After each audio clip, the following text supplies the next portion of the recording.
Hey, everybody. How's everybody doing? So, Andy said in the chat he's headed to bed. We probably didn't catch him. I know we kind of replied there in the chat, but he just wanted to say he enjoyed last week's show and hope we all have a great time at the convention. He wants to hear some long ass stories next week. I've got you covered. Yeah, I'm sure Jason will have some long stories. I'll be dozing off the entire time we're on. Because Tuesday will be my first day back to the world. So after the whole convention thing. So yeah. So thanks for stopping, Andy. I don't know if you're still there, if you left already, but thanks for popping in. Good to have you. So yeah. So today, yeah, I'm Roger as always. Got Mike over here prepping for the con. Stan below him there. He's also was doing some prep for the convention, and Jason down there.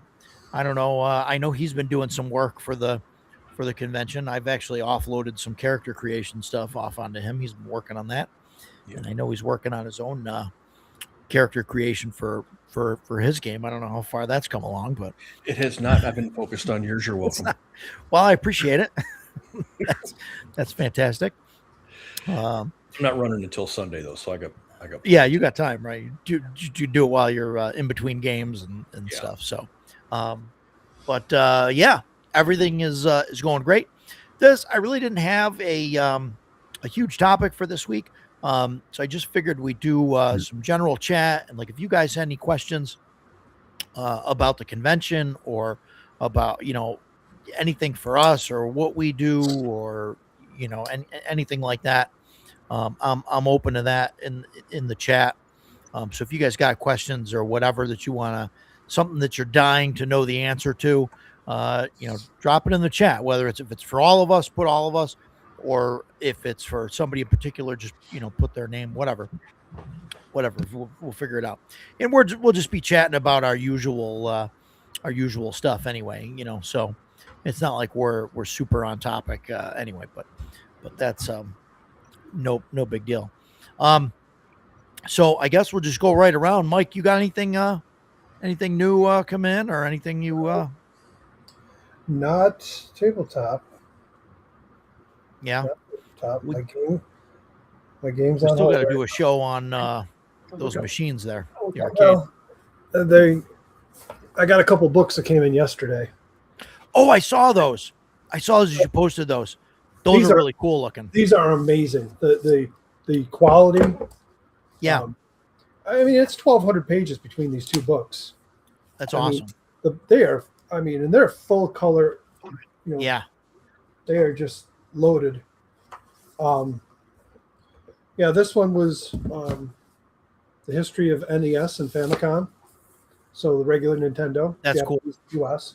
That's cool. And then this one is the computer role-playing game book. Yeah. And wow. Jeez. This thing goes through. I mean, the nice part about it is in the early stuff, you go to it and it'll have like pictures of, hey, this is the Apple II version. This is the Commodore 64 version. This was the Amiga version. This was the IBM PC version. That's awesome. This is the NES version.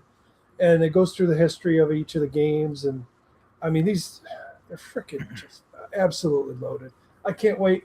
These to me are not, I'm not going to sit and just read it. These are going to be like coffee table books. I put them up in the living room on the coffee table. I'm sitting up there, pick it up and flip it open and start reading something. I saw that RPG one and I went to their site and I was looking at it. They've got a lot of books, but I'll tell you something. They so those books came in a box, and then each one of them was in one of these boxes inside the box.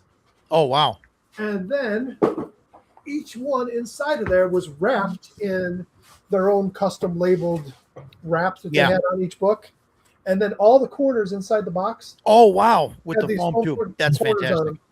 These books came from Great Britain, and I got them within a week. And I mean, that's awesome. I've never. So I've got some companies that I'm like are standouts. Like these companies know how to ship. I've never seen anything like that. That was like, yeah. You would have to run the box over to damage the books. Yeah.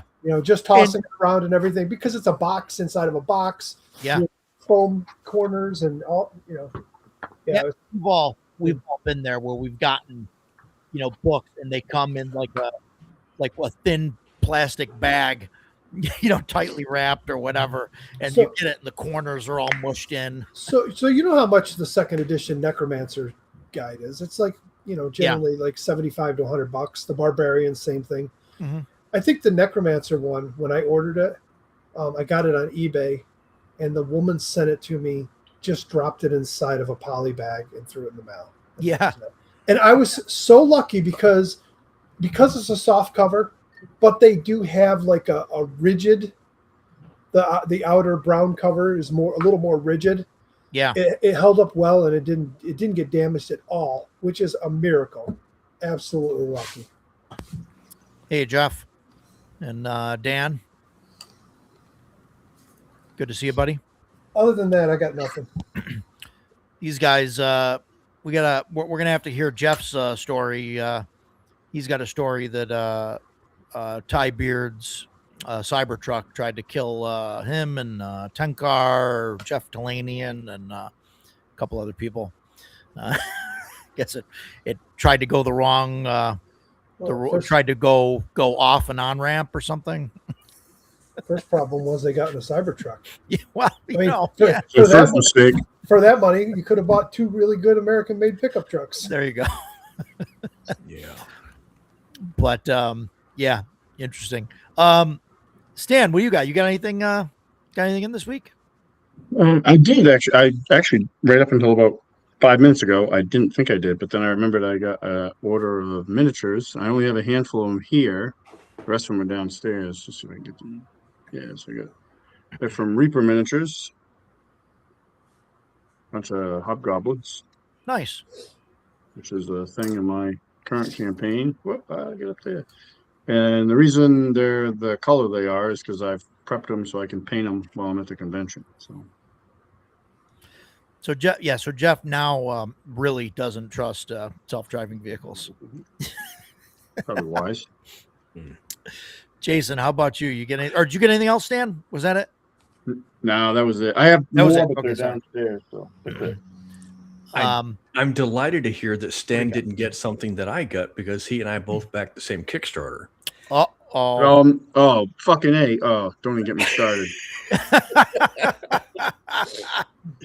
Yes, I got the Book of Magic and the Archon or Arcad rather. Got that. Nice. Both in the green cover. They match the rest of my green covers, and it came with the cloth map, which I have not looked at yet. So let's check it out then, shall we? Oh, look! It looks like Dan got his as well. Oh. Mine has literally been sitting at some post office for the last 4 days, not more.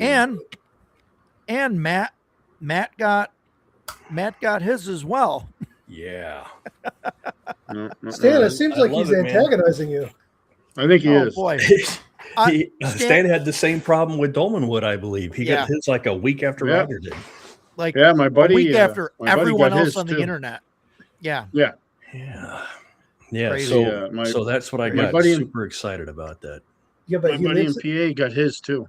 But you live in Maine. And, yeah. The middle of nowhere. It's true. I haven't even looked at them yet. I just now pulled the plastic off. Mike, you were talking about shipping. Yep. Man, I got the box and I opened it up and I was like, oh man, let's see what we got here. Because these were just wrapped loosely in bubble wrap. Somehow it got to me with perfect corners. Yeah. I have no idea how they managed it. But you know who else? You know who else is phenomenal with shipping is Pinnacle.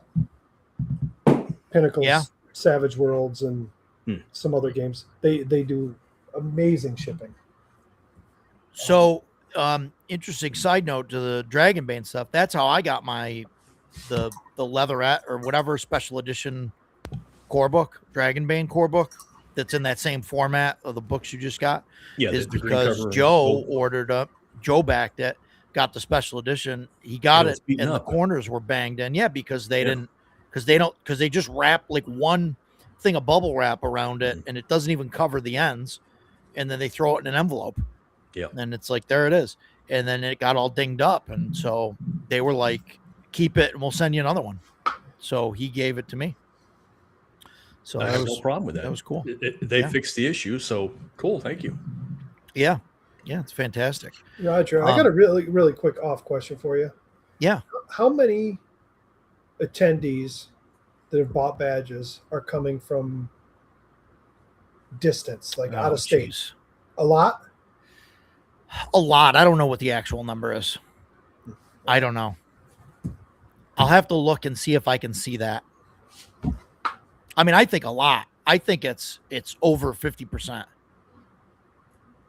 I mean, are we talking driving distance, or are we talking people that are hopping up? No, I mean driving distance. Like, I mean, because like Matt's coming from Pennsylvania. Well, so drive. You know, The reason I ask is because I brought a crap ton of packing supplies with me to Page, because people get on planes and whatever right? else. So you could ship. So yeah, well, no, not even just shipping it, but so I could pack it up so it'll survive the journey and whatnot. But packing for somebody to put it in the back seat of their car and packing for a plane is different. So I was just kind of curious. It's I brought way more stuff than I needed, and I didn't use most of it last time. So no, Buffalo's not out of state. It's close. It's almost out of the country. We got a couple questions I want to get. Oh, I got this. This came in. This actually came into the bookstore. She got a couple copies coming. It's Osprey Games. It's called The Hooded Man. It's an RPG, and it's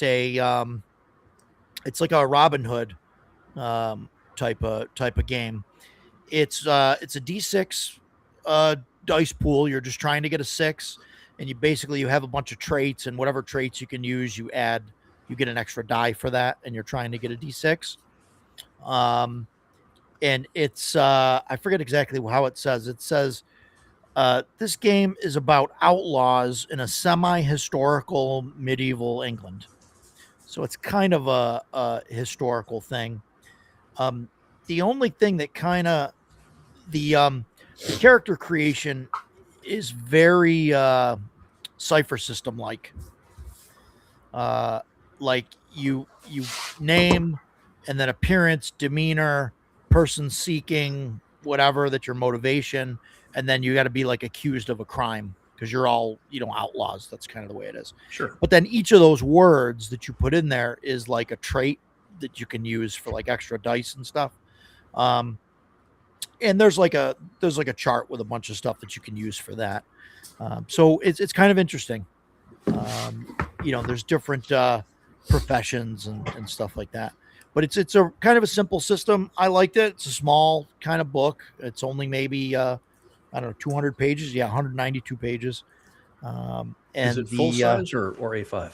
No. It's A5, and it's all like the font and stuff that they use is like a medieval kind of font. Yeah, with like the red lettering there, and all the pages look. They have like the parchment kind of look there to it.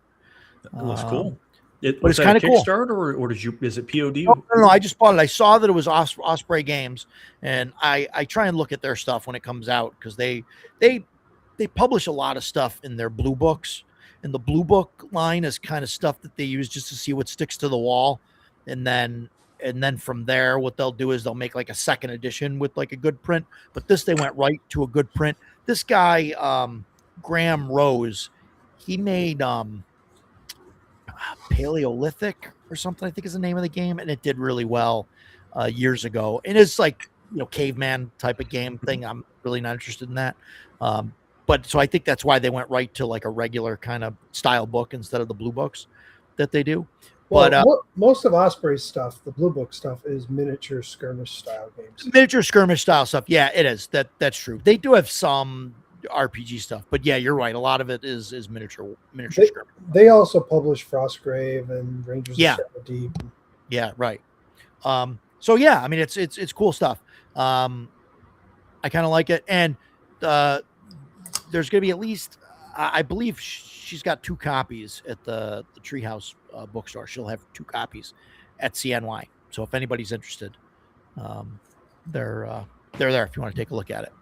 So, yeah, Yeah, that'll be I'll definitely check it out. that'll be cool. You said it's kind of Cipher System. That does not interest me in the slightest, but I really like the setting. That's one of my favorite settings. Well, just the character So I creation would thing. check it out for The sure. character creation thing, because the Cipher System, you start off with your class skill thing that blanks or what, like Yeah, that. Like that's how you start. So it's the same kind of thing there. Yeah, So that's what Numenera was. and so that part of it, that's how character creation starts here. And so it really it reminded me of that. But as far as the way that it works, it's completely different. Cool. So I'll check it out. But yeah. So we had a couple questions in the chat so far. So Edgelord was asking Mike if he's got any good movies. He said he cleaned up last week. I didn't get any new movies this week. No movies this week. And Craig Bragg, he's coming in from Canada somewhere. I think he's driving in for CNY. We're looking at, as far as the attendee count, I think we're going to get close to 300. I don't know if we'll hit it. I think we'll be somewhere around 275. Right now, pre-sold, we're at 175, which is 27 short of where we were last year at the end of everything. But last year we had we sold 100 tickets at the door. So we sold 90, I think 98 tickets at the door, and it was 102 that we pre-sold. I might have those numbers swapped, but we sold about 100 badges up until the day of, and then walk-ins we sold 100 of those. And so I know a lot of people that are coming in that are going to buy passes. And but right now pre-sold, we're at 175. Well, 100 walk-ins would be nice this year, because you got to figure a bunch of those 100 from last year are probably pre-bought tickets this year. Pre-bought tickets, sure. So, sure. But I think if you could still pick up another 100 walk-ins, at least it's showing growth. Yeah, I think we will. I mean, I think I'd like to think that some of that growth, like obviously some people will convert to, pre-buying, but I think there's more advertisement, there's more hype, there's more games. We're at like double the number of games that we had we're at like 70 games. I think we had 40 last year. So there's, there's a lot of signs for me that seem like we're definitely, going to be a lot more than we were last year. Did you get a hold of that guy this morning about the news? Oh yeah. Yeah. And I'm doing an interview tomorrow morning for Bug 99.7. Yep. Sorry if is that it? Do you listen to them, Mike? No, I don't get them out here. No. Okay. Well, I just saw he posted and it was just so happened he had posted 2 minutes before I had seen it. So I just forwarded it. No, that was awesome. Yeah. And I had messaged him, and he's so I'm going to talk to him tomorrow morning. And then it's just going to be a recorded thing, and then he's going to put it on his show. I'll ask him tomorrow when his show is and all that. What about the guy you did the radio show for last year? Wasn't I don't know. Going to the other the pinball shows there? I think he's got the guy that from WKTV last year. I think he's got his high school graduation this weekend. No, not that one. I'm talking about. Didn't you do a radio show last year? Not that one. I did, and we talked about it. I talked to him at the Pinball Hall. Yeah. I don't know, a couple months ago, and we were going to try and make something work, and it just never happened. But yeah. But yeah, so we're getting there. He doesn't have his high school graduation. No, I'm kidding, guys. I'm kidding. I don't know if anybody saw the guy from WKTV last year, but he looked like he was fresh out of journalism school. Maybe, I don't know. He was very young for a news reporter, I thought.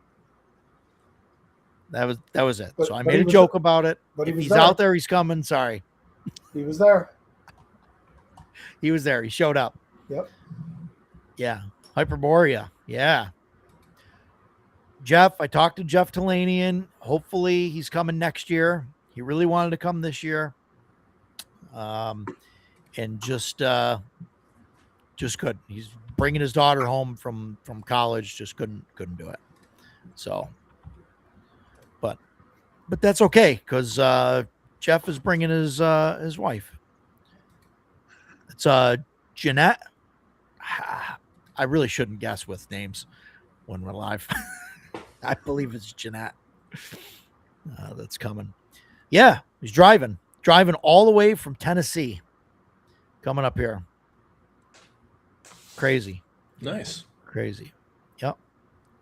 Craig Bragg is coming. Yeah, 5-hour drive. Yeah. So there you go. See, Jeff, couldn't buy as much in North Texas because you flew. Now you're coming to CNY. You could show my vendors some love. If you're looking for any terrain or owlbear rugs, whatever, get with Mike. Mike's got them. There you go. That's funny. That's like every Saturday afternoon, right before it closes, the post office in Lake Geneva is filled with people mailing boxes home because we all bought too much stuff at Gary Con.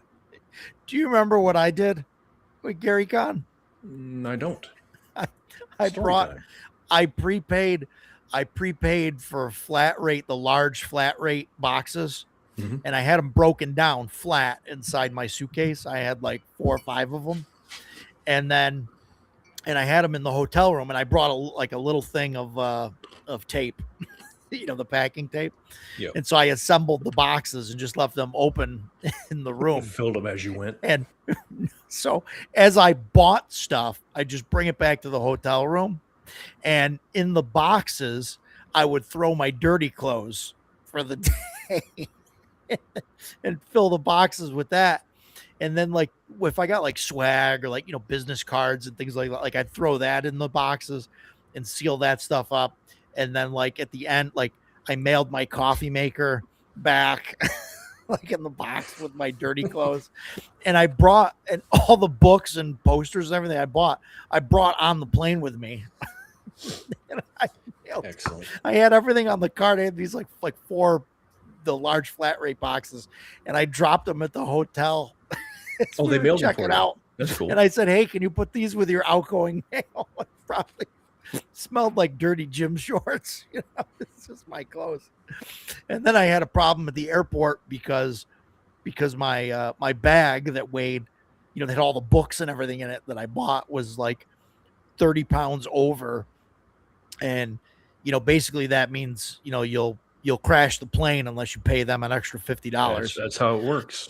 So I paid the extra $50 because they were like, "Oh, you can move some stuff." I go, "Listen, buddy, it's like a tree trunk. There's no way I can move stuff around and it's going to make it lighter. Like it is what it is. I'll pay the extra." It's like, I'm not sending that separate. And so I mailed home my dirty clothes and took all the stuff that I bought, with me on the plane. Cause I was like, I'm not trusting the postal service. Yeah. To some of these books. I mean, I had some of my first edition books signed. Yeah. Like that's going on my carry-on. Yeah. That was, I mailed my Monster Manual 2 that Jeff Easley signed. I mailed it to myself, and man, I was sweating that thing. I mean, that week, paper and all that. Oh. You're like refreshing the tracking number like every 5 minutes. Why like, is where it here waiting where for is me? Like, yeah. No, you got to. It's crazy, right? Yeah. So that's my trip. Mail your clothes home and take the stuff. JB, yeah, Joe, 5 minutes. And let me say, it only takes Joe 5 minutes from his house. Takes everybody else 2.5 minutes from your house to the convention. Well, his car is powered by cats. His car is definitely powered. They don't have by, the torque as most other animals do. Yeah. Yeah. Ooh, shirts. Do I want to know what kind of car he drives? I have no idea. Oh, it's a I don't know. It's like a Ford Fiesta or something. I don't know. It's something tiny. Yeah. It's some tiny thing. Yeah. See, Jeanette. See, I was right. See, I know. Yep. Dan is flying in. Dan's flying in, and with Matt Tapp, and my wife is going to grab them from the airport on Thursday. Owl bear rugs. Yeah, Jeff. Owl bear rugs. Make room for those. Gotta have them. Gotta have them. You got one sitting there, Mike? You can. I've got 7 of them sitting here, and guess what? Every one of them is a little different. There you go. It's the sign of authenticity. Yeah. Yeah. See, Jeff, owl bear That's rug. great. Yeah. Fantastic. And what are you selling those for? They're not like huge differences, but everyone's a little different. A So little different. Yeah. like Pokemon, gotta collect them all. And that's what do you? I don't want to say a number out loud. The painted ones are $12. $12. Okay, cool. Yeah, that's not bad. I think I'm Okay. gonna have to I get some of them. I will have $12 waiting for you. They Yeah. do look. Yeah, cool. They do look cool. I've got brown ones and I've got gray ones. Yeah, I know what to get. Oh my god, Oh my god! one of each, right? Yeah. Just I in mean, case. I just mean, in there's 7 varied ones here. I think you need to collect them all, Roger. Just like your books, you got to have it all. Gotta have them all. Look, this one's a little bit different. You should get Yeah. this one too, just in case. Yeah. I'll do that to you the whole show every time you walk by. Have you You will, spoken yeah. to the Arduin guys? When are they coming in Thursday evening to start? Have setting I up? spoken to them? Have you met George? I have. I guess really I should be saying, have you listened to the Arduin guys lately? Yeah, I've talked to them I think I've talked to them 3 times this week. They're doing great. They're coming in Thursday sometime after Thursday afternoon, Good. bringing their stuff. They got all their stuff to set up. I mean, I don't know if you remember. Oh, I mean, yeah, you know, God. they Yeah, that's why I was asking. Yeah. ton of stuff and all the piping and stuff. And man, it was great watching Dave. George and I were standing there talking for like an hour or 2 hours, whatever it is. And Dave is sitting cross-legged on the floor, and all around him is like the world's largest erector set. And he's got like the instructions out. Oh man, I felt so bad for him. But yeah, he's gonna do that. He's gonna do that again. So It's an impressive booth. So yeah, very, very impressive. And it's supposed to be even more impressive this year. oh, really? So yeah, Joseph, probably not smart to trust the post office. Yeah. That's and he's a granny driver. I would Yeah. trust the post office before I trust FedEx. Preach. Really? Oh, Yes. FedEx is the worst. Agreed. 100%. UPS has been top notch with me, but my driver Chevy just Trax. retired last week. So Oh knows? boy. who Now knows it's a what we're gonna crapshoot. Yeah. Yep. Yeah, we had that happen. We had this guy, Cuz was our UPS driver, but he was like, you could tell. I kept telling him, Cuz, you need to retire.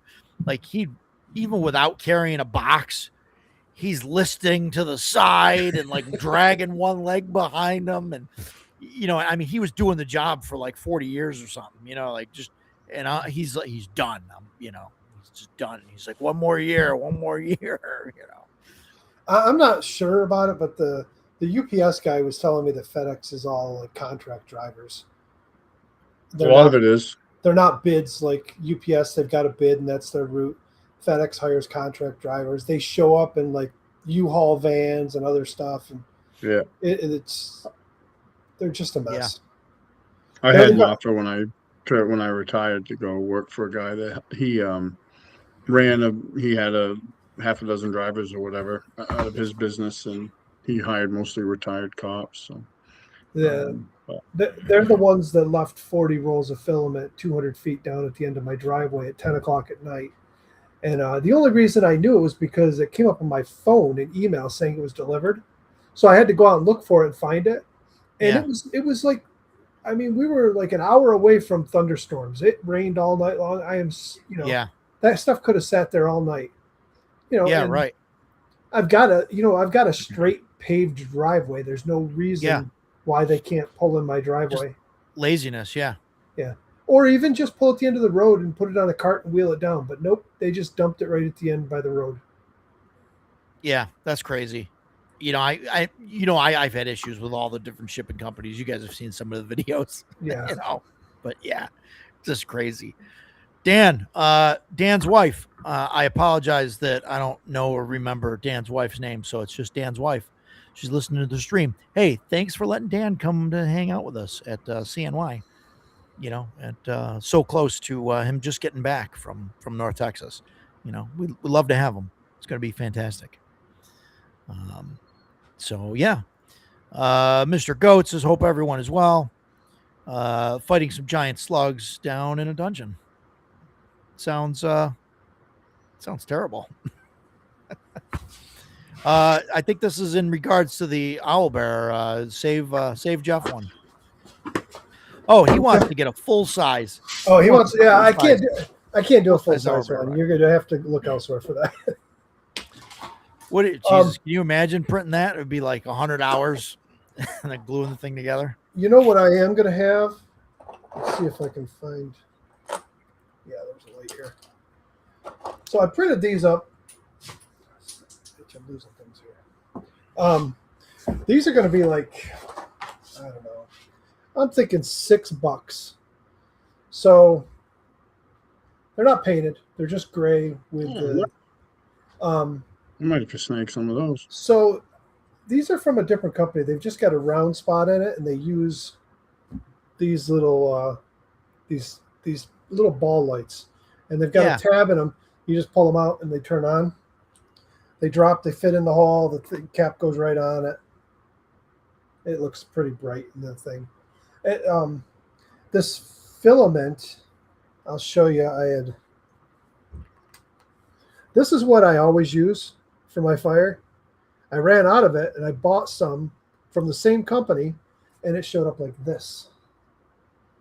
Well, the difference is this was like a mandarin orange or something. So I have a bunch of these, and they're all printed in that color. But I stopped using it because I don't like it as much for the fires. It's still a yellowish orange, and it's not a big deal. But I think I've got like 20 of these things, and I didn't paint them or anything. I've got all the lights for them. I'm thinking like probably like $6 a piece with a light, which is cheap, I think. You with unpainted terrain, Mike? Well, Roger, I paint as much as I can. I've been kind of out of it lately. I may be painting at the convention, just like Sam. Yeah, there you go. No, that's cool. I've got stuff that I want painted that I never got done. Yeah, so I may just bring it and sit and paint during the slow times. Yeah. Yeah, Stephen Kennedy approves of the $12 for owlbear rugs. Yeah, those are neat. I bought a couple actually. Yeah, cool stuff. Joe says he's already broke with pre-planned purchases, and he hasn't even seen half the vendors' stuff yet. So, well, he needs to get unbroke. Yeah. I am gonna. I know they don't really fit, but there's a huge. I mean, obviously a definite crossover between tabletop and video games. Everybody that plays this stuff. So those little scene things that I was printing, the Zelda, the Super Mario, the Galaga, I printed. They're all printed up. I threw them in the bin. I may put them on the table. Yeah, I don't have much of that stuff. I generally stick with just the tabletop, but everybody liked them. Here, I'll show. I got them right here. What? So Dan had air conditioning installed because AC died. They didn't open the line set after the install and didn't connect the Y wire and the control board. That sounds fantastic. You hired the right people. Fantastic. Yeah. So these are all wall hangers. You can see they all have a little thing on there to hang them. They're just little decorative things based on. Yeah, those are cool. I saw you post some of those to Facebook. Those are really cool. We got Pitfall, Galaga, Pac-Man, Zelda, and I love that. Super Mario was that 3. Take this. It's dangerous. It's dangerous yet. Yeah, What do you want for that? I gotta sit down and price them. I think these were all going to be $25. I save that one for me. Okay. The Zelda one. Okay. I've got time. As long as I got the filament, I'll print another one. So then Well, okay, yeah. I'll tell you what. If you- you want, bring one to the convention, like bring them to the convention to sell, and then if you don't sell them by the end of it, I'll buy one or you print me one later. Okay. This That's way, fine. Like I said, I can print another one. My printers, I've stopped printing because I'm like, I've got more stuff than I can even paint. no, I mean I don't want to buy like if somebody else will buy it, like I can wait a week if you want to do it the week after. No, the con it's and see fine. if it My sells. printers are sitting there idle, so I'll put another one on the print tonight. That's all. All right, yeah, cool. I didn't want to go too deep in that kind of stuff, but you know, I've been getting back into my arcade stuff, so it just, you know, I get on there and I see all this cool stuff on Maker World. I'm like, I got to start printing some more stuff for my arcade. Yeah, yeah. Joe says we need a DM Roger style home repair show. This old dungeon. What do you guys think? Talk about fixing shit. No, I'm not great at. I'm great at breaking it. But I'm not Do you great fix at- toilets? I mean I have. I don't think you can afford me to come out and fix your toilet. I don't need you to fix my toilet. But yeah. Vince. That's what I was laughing about. I thought that was pretty funny. Yeah, that's what happens when you hire day labor. You know, but what are you gonna do? Yeah. There's no way they don't have yellow wires in Mexico. Yeah. Stan rocking the oblation slab of the Heptomancer shirt. Hell yeah. Yeah. That's cool shit. They're gonna. Hey, did you see these? I'm not bringing these. These were from my own wall, and they're time consuming to print. I'll probably add them to a booth later down the road, but Oh, I saw those. Those are bigger than they looked in the picture. they are. They're huge. Yeah, they are. Wow. Yeah, that's Those why look literally like 4 times the size. they're that I thought enormous. they were. Yeah, they're big. And then the Oh my the God. shots from the ship. And how do you hang those? Do they have hooks or do you just use double They sided all- tape? Or They have so hooks. these, because they go both ways in the game, have hangers on them so you can hang them either way you Either want. way. Wow. Same with that. That's very cool. And then of course the ship just has the standard hanger. There's Yeah. more to this set. I just the reason why I stopped was because I'm out of this blue, which is what most of them have in it. So I order cost me $109 for 10 rolls of gray when I print my terrain. Mhm. But this stuff colored, you're Yeah. looking at like $15 a roll for refills. Yeah. It adds up pretty quick. So I figured It after does. after the show, I will place a big order of colored stuff, and start doing some other things with it. It's been, I don't know, man. It's been tough. January was a phenomenal month. February was a phenomenal month, and then things changed in March, April, May, now June. You know, it's Just been quiet, huh? sales have just disappeared. I mean, even my regulars that order, you know, I've got a couple regulars, and we're not talking the convention guys like Leo or Ron or big spenders that buy a lot from Yeah. me. I've just got some regulars that buy, you know, every month place like a $200 order, like once a month. I got one guy, he's a retiree, and he'll let me know a month ahead of time what he wants. Next month, I'm going to want these. So I print them, I paint them, it's all ready for him. And then when he's ready, he's like, I'm ready to buy that stuff. And then we just Yeah. usually do the deal outside of Etsy, you know, because we just communicate back and forth and do it on PayPal. Yeah, You know, right. it Well, saves once me you the once you fees. establish a rapport But- with people. But even him, he told me the last purchase he did was 2 months ago, and he said things are getting tough right now. You know, and now I haven't heard from him in 2 months, and I get it. It's weird because tabletop terrain is a very niche market. It is really a small percentage of the tabletop gamers that are buying terrain. It's usually Right. DMs. Same Sure. miniatures. Yeah, well, miniatures, you'll get players that'll buy their own, but they're not buying batches. They're buying like, Right. Yeah. hey, Stan, can you paint this one for me? so it's small orders. It's weird because in this hobby, you've got people that spend a lot of money. So you'll have people that don't think twice about dropping $1,000 on this stuff. Yeah. But they're not buying right now either. So it's like, I got 2 orders over the weekend for a total of like $24 after fees. Yeah. Well, hopefully, hopefully you make some decent sales at the convention. I'm sure I will. And I'm not going anywhere. I literally just yesterday just paid for my printable scenery license for the next year. You did. So, yeah. I mean, yeah. So, No, that's cool. No, and I mean, you've kind of have like an advantage over some of these other guys like that are doing it. Like you're kind of retired. You don't need to do it. You know what I mean? You could try out different things and right. If this was my primary business and I didn't have a pension, I would be going out looking for a job because this wouldn't be paying the bills. Yeah. Yeah.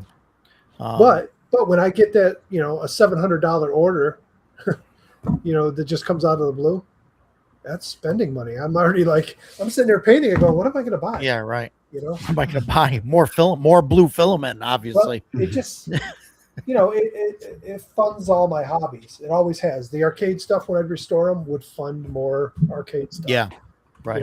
And the money transfers. Sometimes, who knows? I might sell a bunch of my books to turn around and buy an arcade machine. Or I might sell an arcade machine to buy into another game system if I want. So, as long as they're making me money, I'm okay spending it. Edgelord, I think, just wants somebody to drink with. Oh, that's fine. Oh, here we go. Here we go. Yes, Jeff. There's not enough time in the world, Jeff. You're gonna have to stay a couple extra days. There's just a few of them. I have them in 2 areas of this room. I've got them in the other room next to me, and then I've got a bunch of projects in the garage. So I think I've got like 14 working machines, and right now I've got 5 projects that are being worked on. What you're coming in Friday, Mike?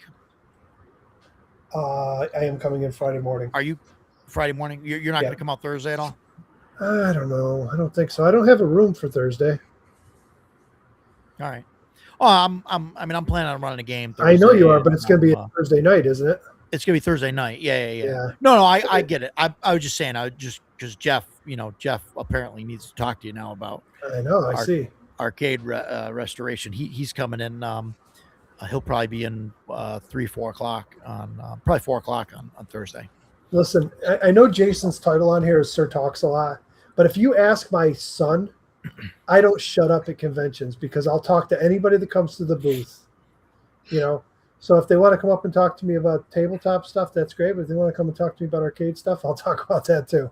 I think, Mike, like the first time when we met at Page, I was there with Jason. I think Jason was like getting ready to just fucking walk off. I did. We started talking because you were like, because I mean, okay, so the printer I had was a Monoprice Mini Delta, with a little I started 3 3/4 inch. I started with a Monoprice one that was made out of MDF, and you had to put it together. Right, and so I was using that, and so like I was trying very, I was having a difficult time to get decent results out of it, and I got some decent results with flat stuff, but like no way I could print minis on that thing. And then you came to my booth. These are all 0.4. I go, no, come on, you're using a 0.2 nozzle or something, and you were like, nope, just stock stuff, stock filament, stock everything, and I'm like, you're like, there's no way, and you're like, yeah, I just hit print and it goes. Well, I wouldn't say that's entirely accurate. I do run with a 0.4 nozzle for 99% of the stuff I do. 0.2 layer height, though, right? 0.02 layer height. 0.04. Yeah. But it's not necessarily just print and go. I do a lot of custom supports on things because if I print something and I don't like the way it comes out, it gets a little droopiness or some stringing. So I'll add supports to it. I've changed my support settings so they come off a little easier without scarring.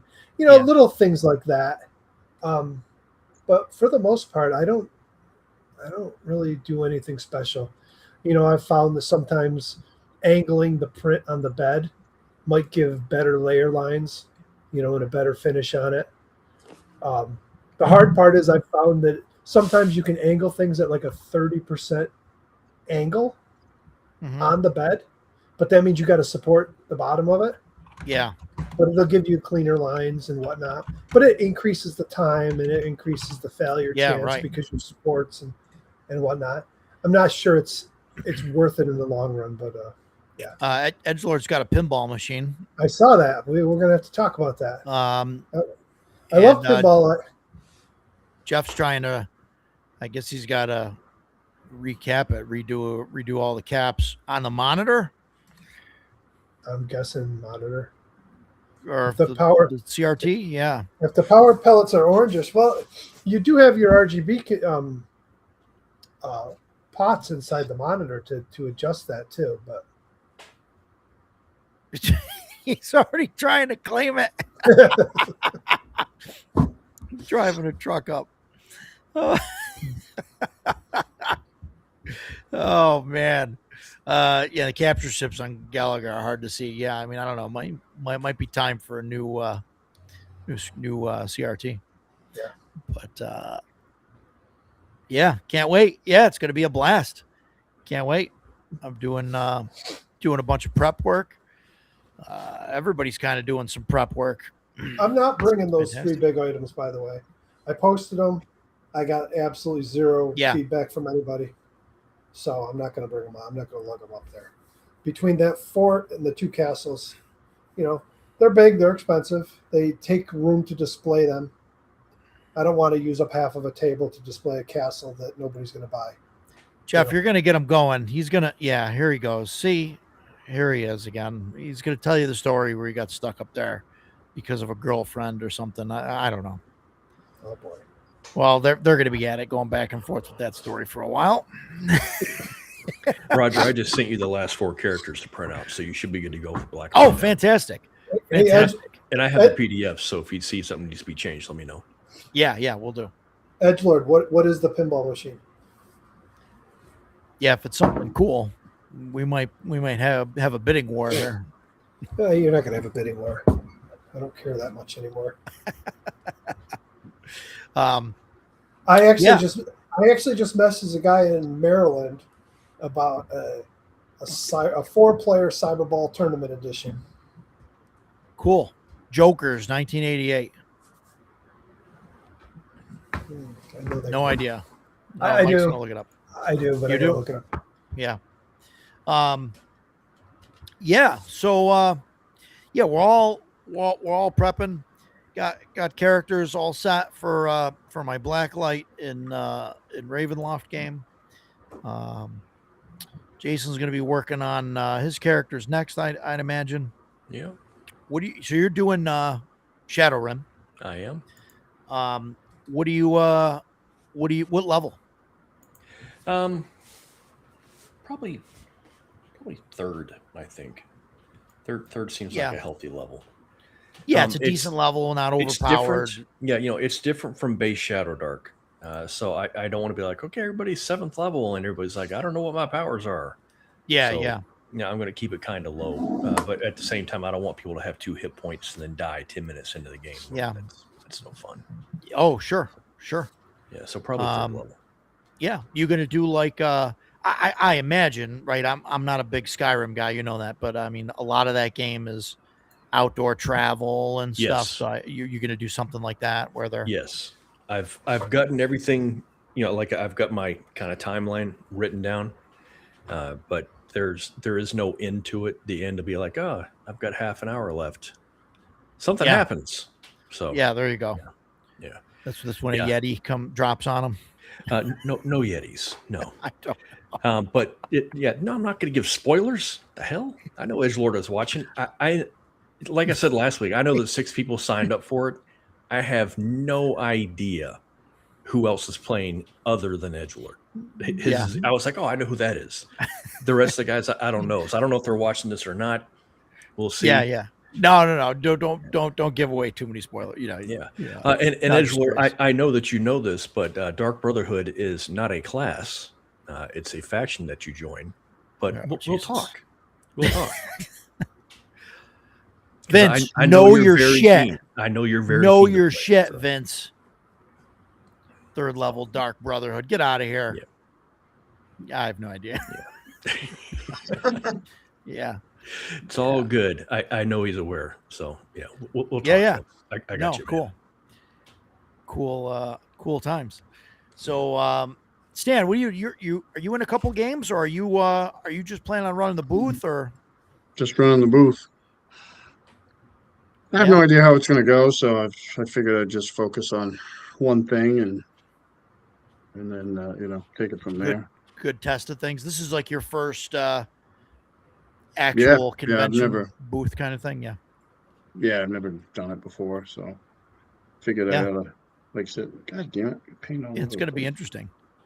I mean, I'm sure if I don't want to speak for Mike and his family, but I mean, I'm sure if you really wanted to get into a game, and Mike would handle your booth probably for Well, 10 my son 10 or was, 15%. I got my son with me. He's coming. 15% of nothing. It's still nothing. Yeah. How old's your son? 21. Damn, I gotta be careful. My daughter's just shy of 19 and she'll be running the booth with me. Oh boy. Love Booths are next to blossoms each at the other. con. Oh boy. I see Matt's going now on this. Agreed. I enjoyed the Skyrim Dark Brotherhood quest line, but it did not hold a candle to the Oblivion quest line. The Oblivion quest line was excellent, really was. So I know. Vince, I really don't want to comment on that. This die is sticky. I'll tell you what. Yeah, Vince, I'm definitely not grabbing your D20. These die smell. Mm-hmm. It's a surprise. Yeah. Hey Stan, did you want me to bring that tower or that bridge so you can see it? Yeah, if you want. And then, like I said, if I can find some miniatures that you want, we can work something out. Okay. Well, there's no pressure. I'll bring it. You decide if it's something you're interested in. We can always work on something later too. Yeah. Yeah, no problem. Yeah, my thoughts exactly, Stephen. I'll bring it. If you don't want it, I'll find a place on the table for it. Yeah. Yeah, it's a good piece. Yeah. Just from the pictures. It's gonna be cool. Listen, Vince, we there's gonna be kids there. Boundaries, man, boundaries. No one wants to see you open your prison wallet. Can I say that on stream? Is that? I Why think not? you have. Yeah. It's a good thing we're not monetized. So no fun. I think it's going to be a blast. We've got a lot of stuff going on. I got a lot of questions today. I had to make a post. I don't know if you guys saw it. I started renaming and moving some tables around on tabletop events. And what I didn't realize is that every time I move a game from one table to another, it sends out an email to everyone in that game that says, your game's been rescheduled. Please check and make sure that it still fits your schedule. And so I got a couple emails and messages that are like, hey, it says my game got moved. And I was like, oh, no. It just, it's at a different table. I didn't realize it was going to send a notice out. I didn't think it would because I'm not changing the time slot or whatever, just the table names, changing them around just to move some of that stuff. So and for balancing, I wanted to move some stuff into the other room and whatnot because the auto scheduler is kind of wonky, I guess. I don't know. It doesn't. It just will put stuff in an open space. It doesn't really like try and look at anything else. Like, oh, this is where this person was before or whatever, and so I'm trying to keep things, like that. But I don't know. We'll see. We'll see how it goes. So, Roger, yeah. I have a question for you. Yeah, I love questions. Well, great. Last week I showed off my 15th anniversary Fallout New Vegas thing. That bundle came with a Steam code for Fallout New Vegas Ultimate Edition. I already have it, of course. Stan already has it. So if it's okay with you, I was going to post it in the chat, and then whoever grabs it first can have it. Yeah, I love it. Cost me anything. I'm not selling it, so I don't think there's any kind of legal thing going on. Cool. So no, I think if you're giving it away, it's fine. The chat here momentarily. So, cool. Yeah. In fact, can I drop it in the private chat and you just copy it over? Okay, cool. That's what I'll do then. Yeah. Well, sure. And again, it's a Steam code. So if you already have Fallout New Vegas, please don't scarf it up. But if you don't have it and you're interested, have at it. Yeah. Fallout New Vegas Steam code coming right up. And that Mike was my is ready question. to jump on that. That was the only question. That was a great question. Great question. Thanks for that. Yeah, that'll be cool. Somebody get that. What's the is that the new one that they redid? No, they unfortunately they've not remastered New Vegas. They released an anniversary edition they released an anniversary edition of Fallout 4, and of course that broke Fallout 4 because it's Bethesda. So what are you going to do?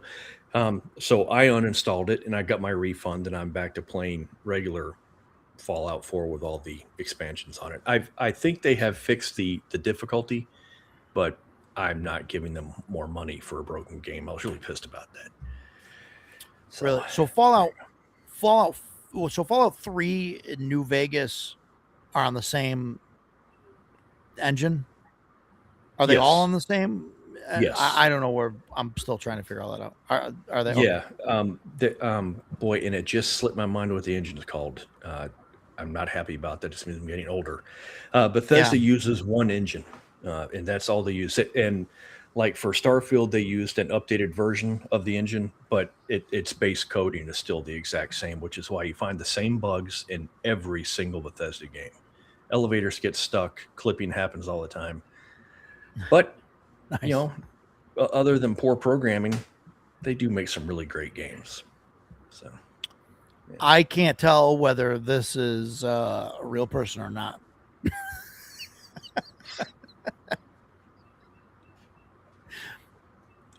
I don't know what any of that gibberish means.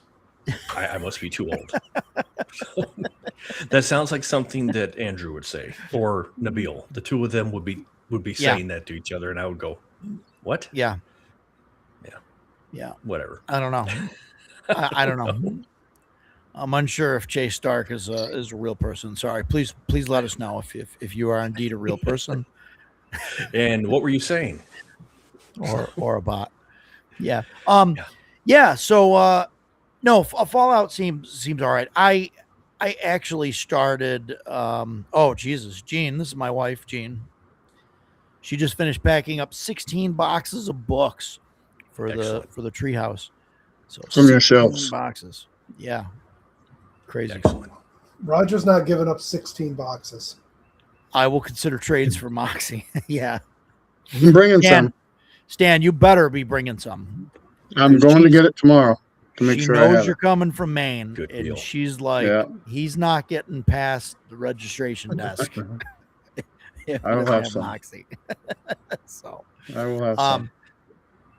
yeah, It'll I, be um, tomorrow.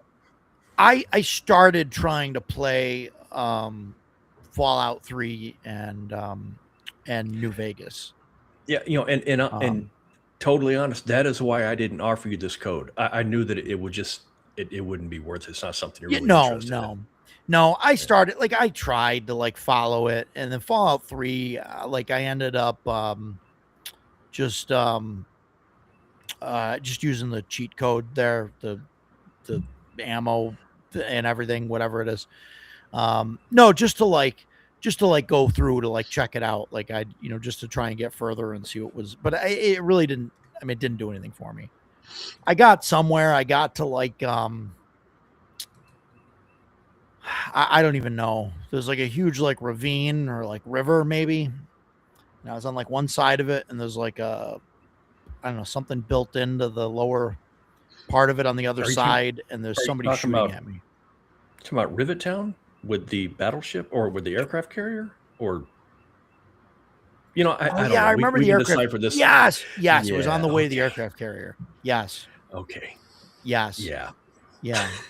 Yeah, and I got was stuck on a river, out there. Somebody was shooting at me, so you were probably trying to cross over the bridge, and there were super mutants on the other side. I got stuck out there trying to follow the thing to get to the town. I don't know. I was somehow on the other. I was on the wrong side of the carrier, and I was like trying to like swim around. It was bad.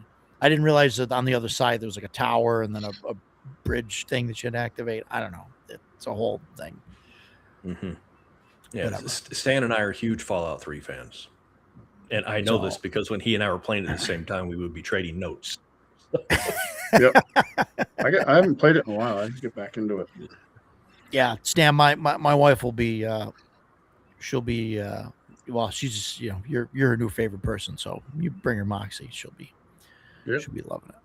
So make it happen. Yeah. Wasn't my stuff, Edgelord. Wasn't my stuff. Stuff for the bookstore. So I'm getting rid of some stuff. Jason saw the piles. He's got 2 stacks, and I'm planning on bidding on Mutineer Zero. Yeah. And if I don't win it, I'll buy it from Amazon. So whatever. Yeah. Fallout can be brutal. Yeah. I can't play like the long games and stuff anymore. I just can't. They're just too big. I just can't do it. I don't have the time for it. And then like I tried to do like the Elden Ring thing, and like that just completely like put me off. Yeah, because I can't play those. You and I were trying to play Elden Ring at the same time because a mutual friend of ours was just saying how great it was, and it got phenomenal reviews from players and critics. Usually they don't always match up. Man, I reinstalled it.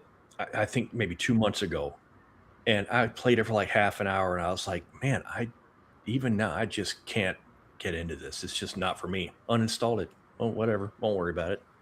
Just not my gig. Yeah. Hey, look at that. Aha. Oh, hey, what's up? Welcome. What is up? I got rid of all the rest of the family, so I thought I would crash your party. Well, fantastic. Got rid of. Well, they're not here. Let's just say that. Let's go that way. Okay, we'll go with that. Yeah. We'll go with that. What's going on, Matt? You get anything cool this week or what? Yeah. Well, I got the Dragonbane stuff. You did. What's the dagger? Why don't you? Sorry, he asked. I had a little pile of things because I actually did get some stuff, and I didn't think I was going to be able to make it, so I put it all away. Yeah.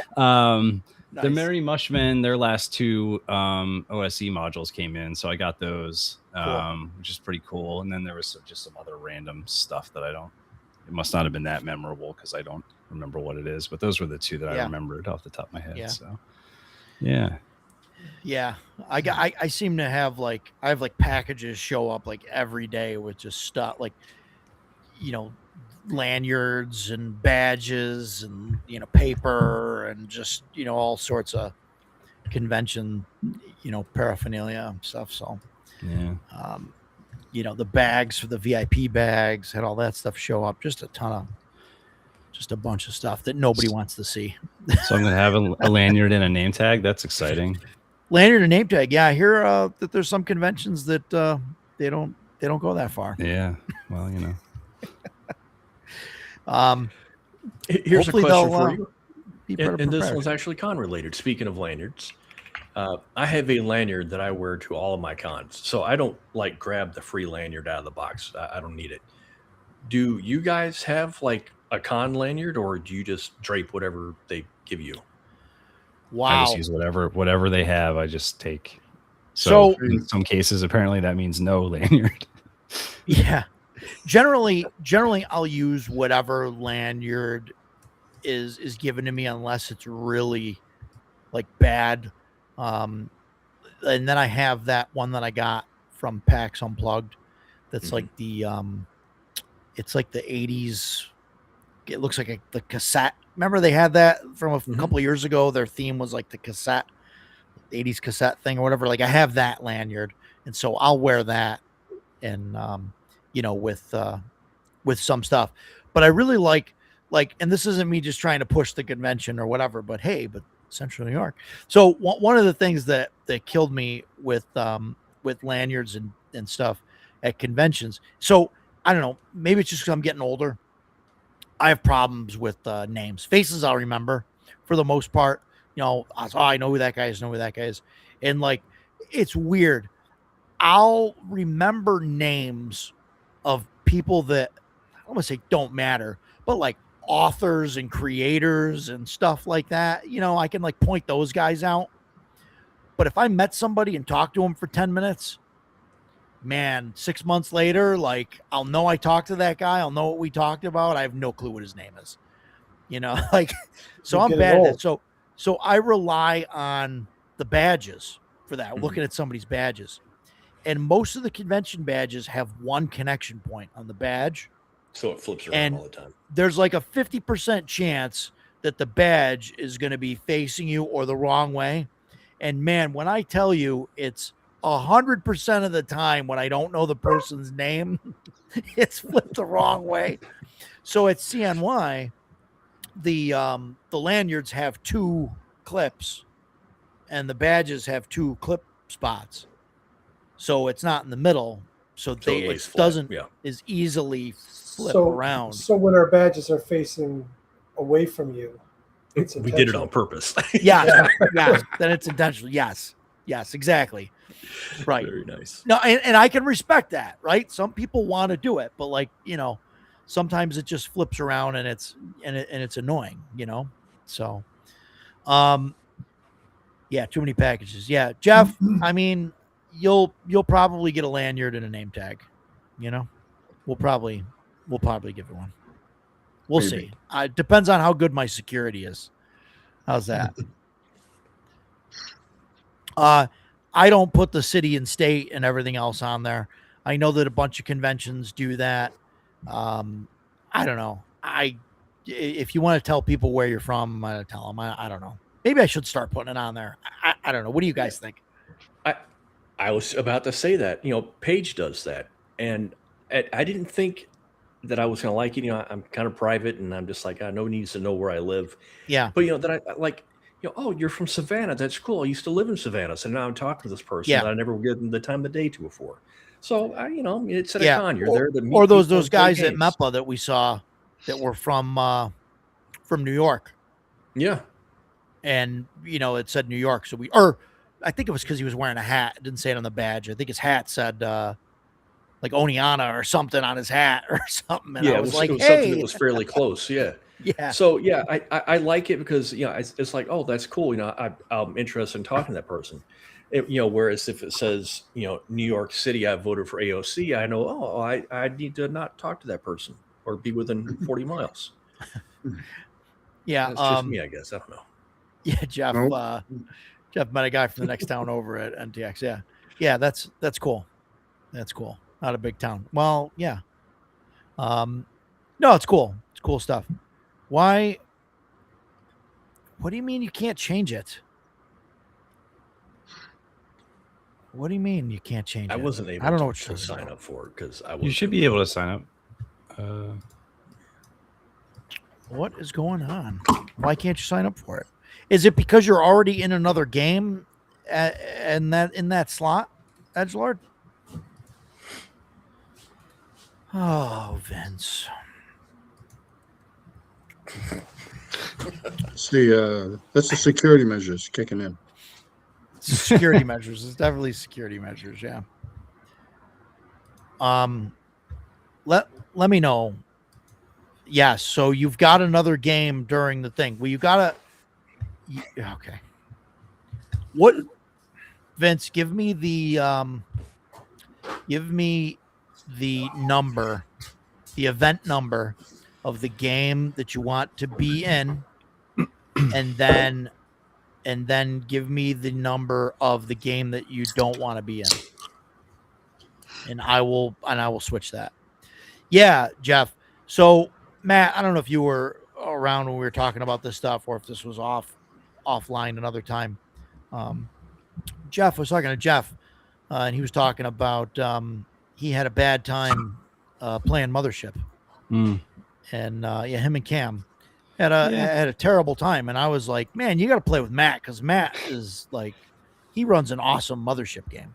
Yeah, I mean, I guess you can have a bad time with anything if it's not the right, not the right mix of people or whatever. But I will tell you at Concoction, I had a bunch of people that were like, "Oh, it's your fault. I spent all this money on Mothership because I played, this game or that game." Like, oh, sorry. Yeah. So that was pretty cool. I don't get anything for it, but it's fun though. It's interesting. I don't know. Like, I don't know. Mothership seems hard to.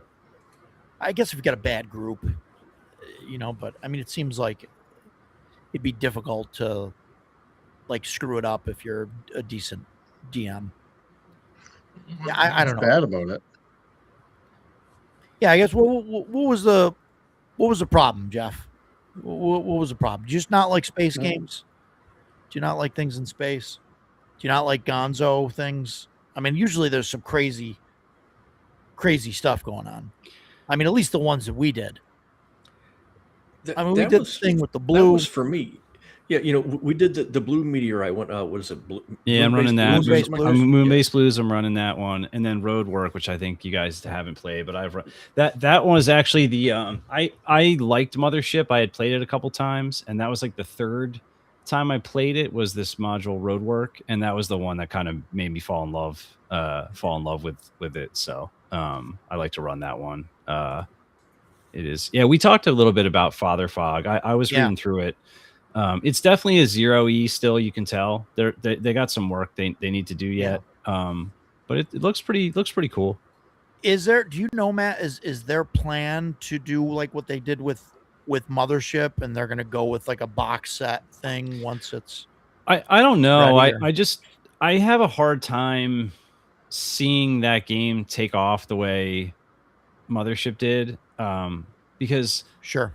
The system in Mothership is fine. It works. I like the percentile roll under, kind of the simplified, BRP Call of Cthulhu thing. It works for me. I like it.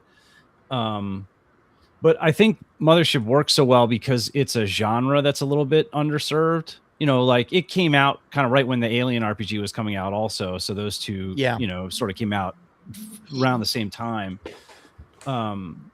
But people love that. I mean, people like space horror. That genre of movie is still very popular. It's one that a lot of people have a lot of excitement and enthusiasm for. And there's not a lot of rules light sci-fi stuff. Sci-fi as a generally are pretty crunchy games. Like there's fantasy that's super light and there's fantasy that's super crunchy. There's not a lot of light sci-fi games. Call of Cthulhu is probably the de facto horror game, and it's not crunchy, but it's definitely not rules light. So, I think it just sort of hit at the right time and in the right spot, and with a fully open license and everything. Father Fog, like there's lots of games that are like that. I mean, Symbarom's kind of like that. Forbidden Lands is kind of like that. These sort of fantasy, like you're in a place that's been fogged or obfuscated, and now you can explore because things are different. Like that genre definitely exists, and there's definitely rules light fantasy games. So I mean, I hope it does well. I have a hard time seeing it like hit the way I don't think the built-in audience is there the same. Jeff is saying it seemed like nothing they did worked, and it was the Warden's first time running anything. So I think that's part of it, right? Because you, especially when he says, okay, it seemed like nothing we did worked.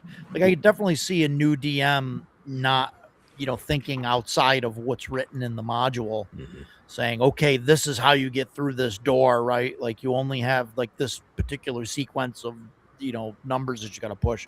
And then like, that's it. So, you can try exploding it or whatever, and it doesn't work. Whereas like Matt would love it if I tried to, blow up something on a spaceship. You know what I mean? Like, yeah, you want to blow a hole in the hull to get into the other room? Yeah, sure. Let's roll the dice and see how bad it is, If it was that Decagon module, which is like a 10-minute time loop one, that looks cool. Yeah, it's pretty well regarded. I don't know, like running that for the first time, if you've never run something, those things are a little bit trickier than just a normal, straightforward adventure would be. Yeah, definitely. I don't know. Until very recently, I've treated and this might be something to talk about another time, like maybe after the con, like I don't remember if you've done one really about con games and what goes into running a good con game and stuff We like did that. a little bit, but Yeah. I think we did con games versus home games for like running the game or whatever. But yeah, we could talk about conventions. I generally treat con games like I do if I'm having people like guests over for a meal. Like I don't try to make a meal that I've never made before when I have people coming over, right? Because like cooking is very much like time management and multitasking, and you have to, if you're making a big meal that has multiple parts, if you're making things you've never made before, it's going to compound the chances that you're late or you mess up something, or maybe you make the recipe right and it's just not good. So I generally treat my con games the same way. I try not to run things at a con that I've never run before. I will say I did do that a little bit last year just because I had some cons back to back and signed up to run too many things.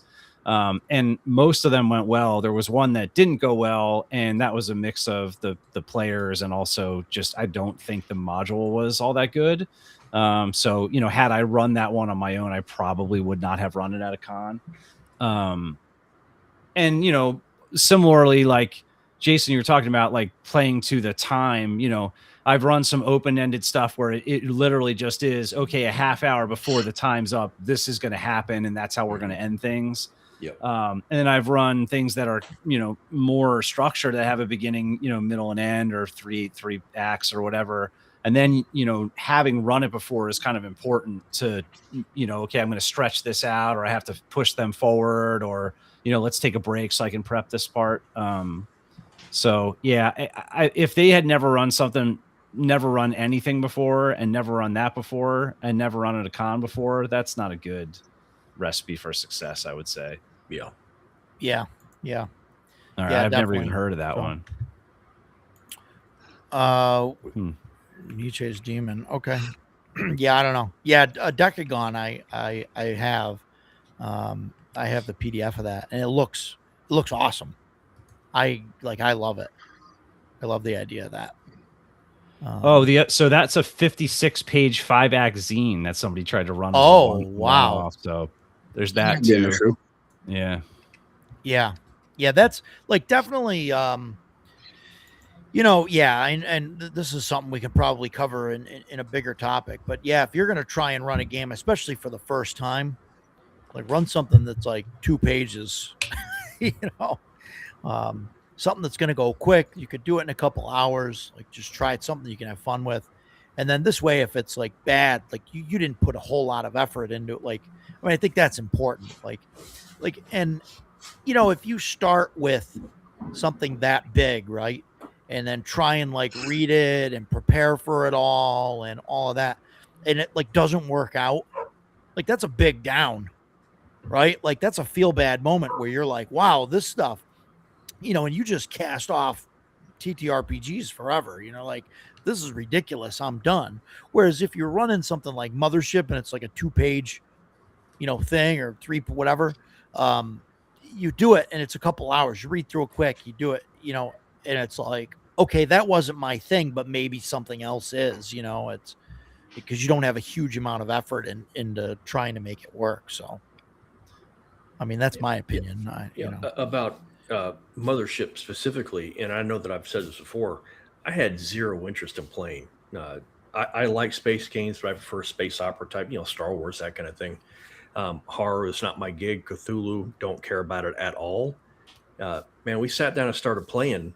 First we played, the blues, Moonbase and Blues. it was a blast. I mean, I had a great time with it. And then the second time we played that, I keep calling it the meat magnet because I don't know what the hell it's called, but Dead Weight. dead weight. And Yeah. for me, that particular module was something that was like straight out of crap. I just forgot the name of the magazine, but it's just sci-fi magazine from the 70s. Heavy Metal. It was like Heavy straight Metal. out of Heavy Yeah. Metal, and I loved it. I got to investigate. I got to look at. It wasn't just run from the monster or kill the monster. We were trying to figure out what was going on, and a lot of that's because of Matt. I mean, a good DM Yeah. can make. Because, like I said, I wasn't interested in it. Matt made it really interesting, and after that, I was like, I'll play anytime. It's great. I don't know. Me and my plunger didn't have much to do in that one. You Yeah, still a good time though. No, it was fantastic. It was fantastic. It was. Edgelord, it's it- going it to was happen really every cool. now and then. Yeah. No. Yeah. It was great, and yeah, definitely the Mothership Blues. I keep forgetting. Moonbase Blues. Moonbase Blues. Moonbase Blues. That one was that was a blast. Yeah. I mean, that was really fun. Even because the crazy bullshit that we were doing was it was still progressing, the game forward. It was like, okay, we got to go through the habitation module and stuff anyway. So it was like, okay, we got to make the beds and unplug the toilet or whatever. But it's like, okay, guys, I got to go here. I got a job to do. I got to go here. But really, I'm pulling everybody into the, through the module or whatever. So Yeah, so it the was good, Glass yeah. Cannon guys just ran Ipsilon 14 as part of their whatever they call the fundraiser thing that they were doing last weekend. Yeah. They had a lot of fun running that. You could tell Troy's way into Mothership now. The next thing they did, he was opening up a package, showing all this Mothership stuff that he got. So that's a really good one too. I ran it recently, and it was Yeah. you show up at this space station, and there's something obviously is going wrong, and they're talking about their plans, right? We got to not split up. Let's make sure we stick together. And then as soon as the thing starts, they split into 4 different groups, just like every horror movie. And now they're getting picked off one by one and stuff like that. So yeah, What's it's that fun. sound right outside the door? Yeah. Yeah. We should. I mean, go they look. were all doing smart things. It's just that they were all doing them individually. But it is kind of cool. Sometimes that's fun when you're playing a horror game because you get to, so it's the ceiling grate is loose. Okay, I want to can I put a chair underneath and go up there? Yeah, man, you can go up there. Of course All right, you I can. climb up there. What do I see? We'll come right back to that in a minute. And then when you go over to the next person, Yeah. that's that's a really fun thing to do when you're playing a horror game and they split up like that. So, yeah. Yeah, it's fun to try and not make players do that, but especially if you're running a horror game. And Matt, I think you do really well at doing that, where you present, even though they say, hey, we're not going to split up, right? That's the death knell. You put in front of them plenty of opportunities where they have to split up. Like you said, climbing through the grate in the ceiling, only one guy's going up there. Yep. That's it. And it's okay, now you're on your own, and and you just keep putting those opportunities, and before you know it, everybody's in different directions, and you can start trying to pick them off. I think the thing that probably that appeals to you particularly, Jason, that I like about some of the good Mothership modules is they remind me of not in the way that they're written necessarily, because old TSR modules can be a tough time just to read sometimes. But the idea of this is not a narrative story, it's a sandbox. Mm-hmm. There's already a situation happening, and there's already people here, and they're already doing stuff, and you are here now, and you just get to interact with those pieces in whatever way you see fit. And there's enough framework that it's going to sort of guide you as to what happens. But it's not like a story that has a start and finish where you're just along for the ride. Like the core Mothership first party ones are really all written that way. And so I think they're very fun. I find them a lot of fun to run repeatedly because they're so different. Each group that goes through it, they're doing such different things. Sure. So. Yeah, for me, the worst thing a DM can do at the beginning of the game is go, so you guys are sitting at the tavern or the clubhouse, wherever. What would you like to do today? Oh no. I don't know. I'm going to go split wood or something. I got chores. I don't know. Yeah. That's how all my games start. What do you say? I may be referencing something. I don't know. No, I mean, there's definitely like, a difference in like, especially for like a con game or like a one shot or whatever. They say, start in media res or whatever. Mm-hmm. Like you want to start, already on the way to the thing, doing the thing, or you've already started doing the thing. Don't start at the tavern for a convention game, but you start at, hey, there's this thing, and and you got to go find the MacGuffin in the dungeon, and you guys are already, like your first torch just ran out. You know what I mean? You guys have been in here for an hour or whatever doing the thing, and there you go. So there's no like, oh, we gotta go back and like wait 4 days until the cavalry shows up or whatever. You got to make plans and all that. No, go now. Yeah, it's like you're already there. You're on the ship. You're halfway to the place, or you're in knee deep in the in the dungeon or whatever. Yeah, that's a trick I picked up watching some AP. I can't remember. I mean, it's probably Glass Cannon because that's the one I watch the most. But where they they were running something that had one of those, like you are in a dungeon, like chained in a dungeon, and XYZ dialogue happens, and whoever was running it skipped ahead past that part to like basically the first action sequence. Mm-hmm. So it's like you guys are here and this is happening, and they did the action sequence, and then once that was over, they did like a time jump, like let's like rewind 24 hours, and then sort of did a little bit of that setup and exposition, kind of like you'd see in like a TV show or a movie. I thought that was pretty cool too. As a way to sort of get people into the game and then still go back and give them a little bit of that setup and information. Yeah, instead of have the slow build up, you just bang right into the into the action. Yeah. That definitely gets people hooked, I think, right away. Sometimes the slow build up is, it's like, come on, you just want to get there, So, yeah, cool stuff. So, yeah, it's a good time. So everybody here is going to CNY. So Matt, you're coming in late Friday, you said? Yeah, so I'm going to leave Friday after lunch. It's probably like a 4.5-5 hour drive. So, I'm aiming to get there around dinner time Friday. Yeah, cool. Yeah, no, can't wait. It's going to be a blast. Everybody's coming. Mike has got all his he's still painting stuff.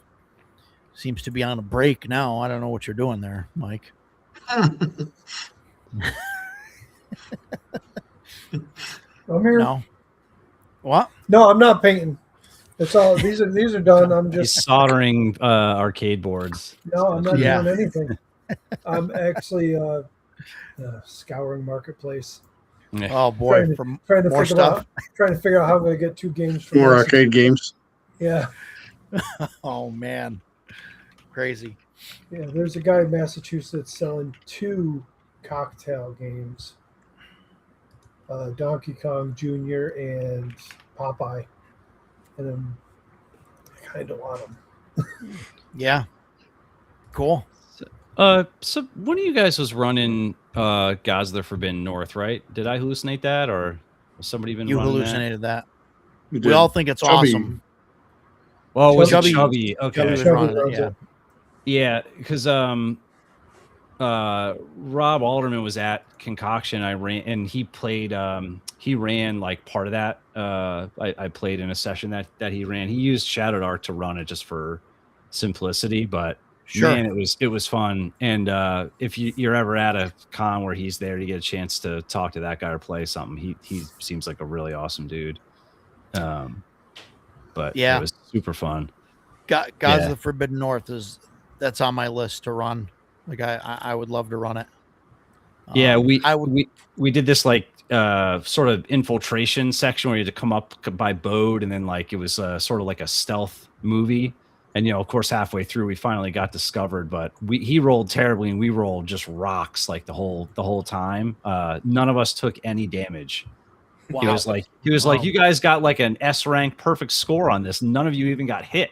I'm like, well, you rolled really bad. We rolled rocks the whole time, but it was super fun. So, but yeah, he seems like a great guy. Yeah. So, and he had the slipcase, in it with the the complete one. Yeah, I guess they're shipping. That out looks shortly. awesome. Oh my god, it's great. So yeah, and the maps he made for it are awesome too. He's got the nice printed hex maps for each book and everything. Really cool.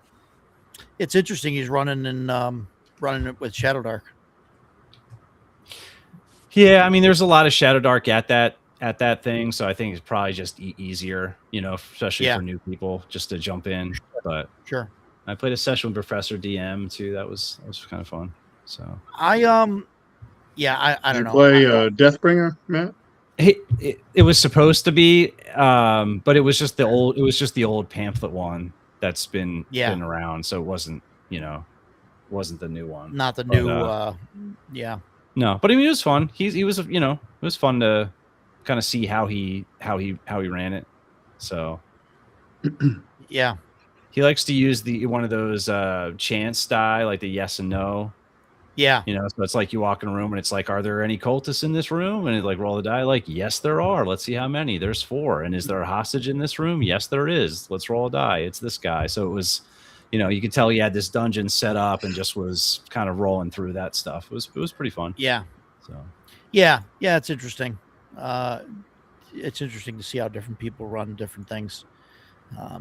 But Gods of the Forbidden North. That's something that I would want to run. It's a big game, obviously. Like, huge. I mean, you gotta have like a couple of years, at least, to try and get through some of it. I think he said he estimates that like if you're playing weekly, it's like, 50 to 75 sessions or something per book.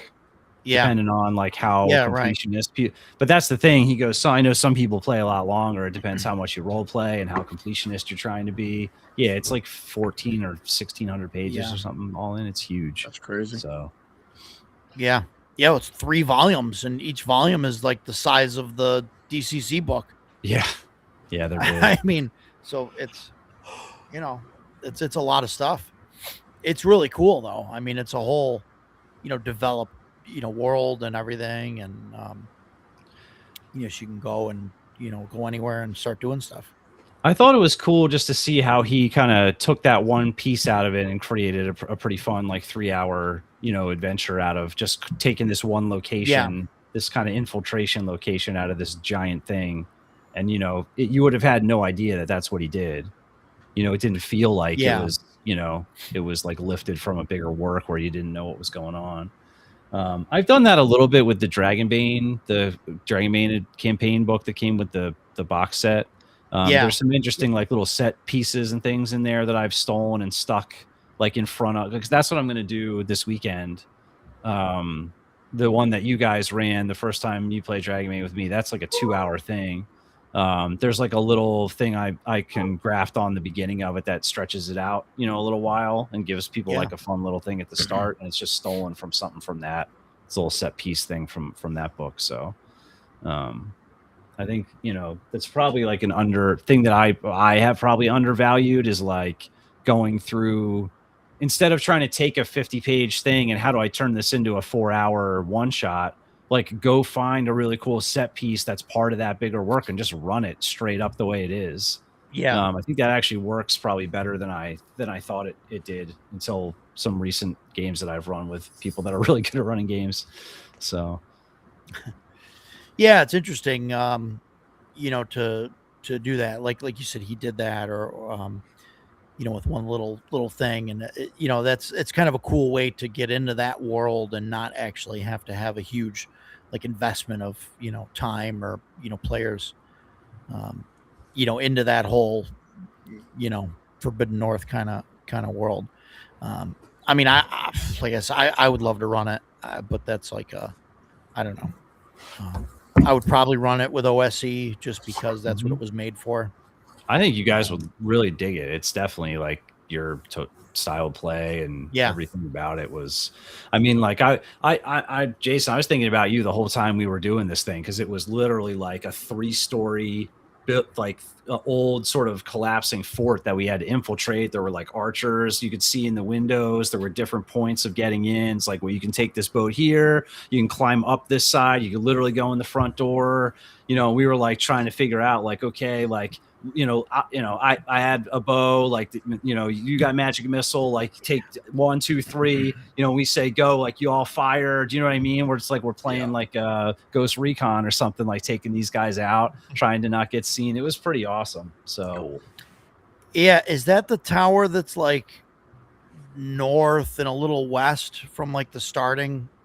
It's pretty early on there. And he said it's also like a setup thing where like it's not that difficult, and then the next thing you do is apparently much harder. And he said he did that on purpose to give the players like a false sense of security or whatever. I remember looking at that tower there, that little keep that's there or whatever, that's right on the edge of the water, and so you can come by boat, but then you got to like climb up. Yep.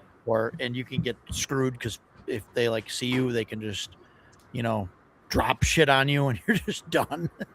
But, there's like an open courtyard. There were archers, people ran out, they like poured out of the bottom of this one tower into the courtyard and stuff, but they were all grouped together, so we put them all to sleep, you know what I mean, like that kind of stuff. But yeah, I mean, it was fun. But that whole hex map and everything, the way he has it set up, just feels like we talked about this before. It feels like an Elder Scrolls thing to me. It's like, here's this giant hex map with a bunch of key locations and a whole bunch of random generation, and you're just going through it and finding all the cool stuff that you find and like gearing up and leveling up along the way.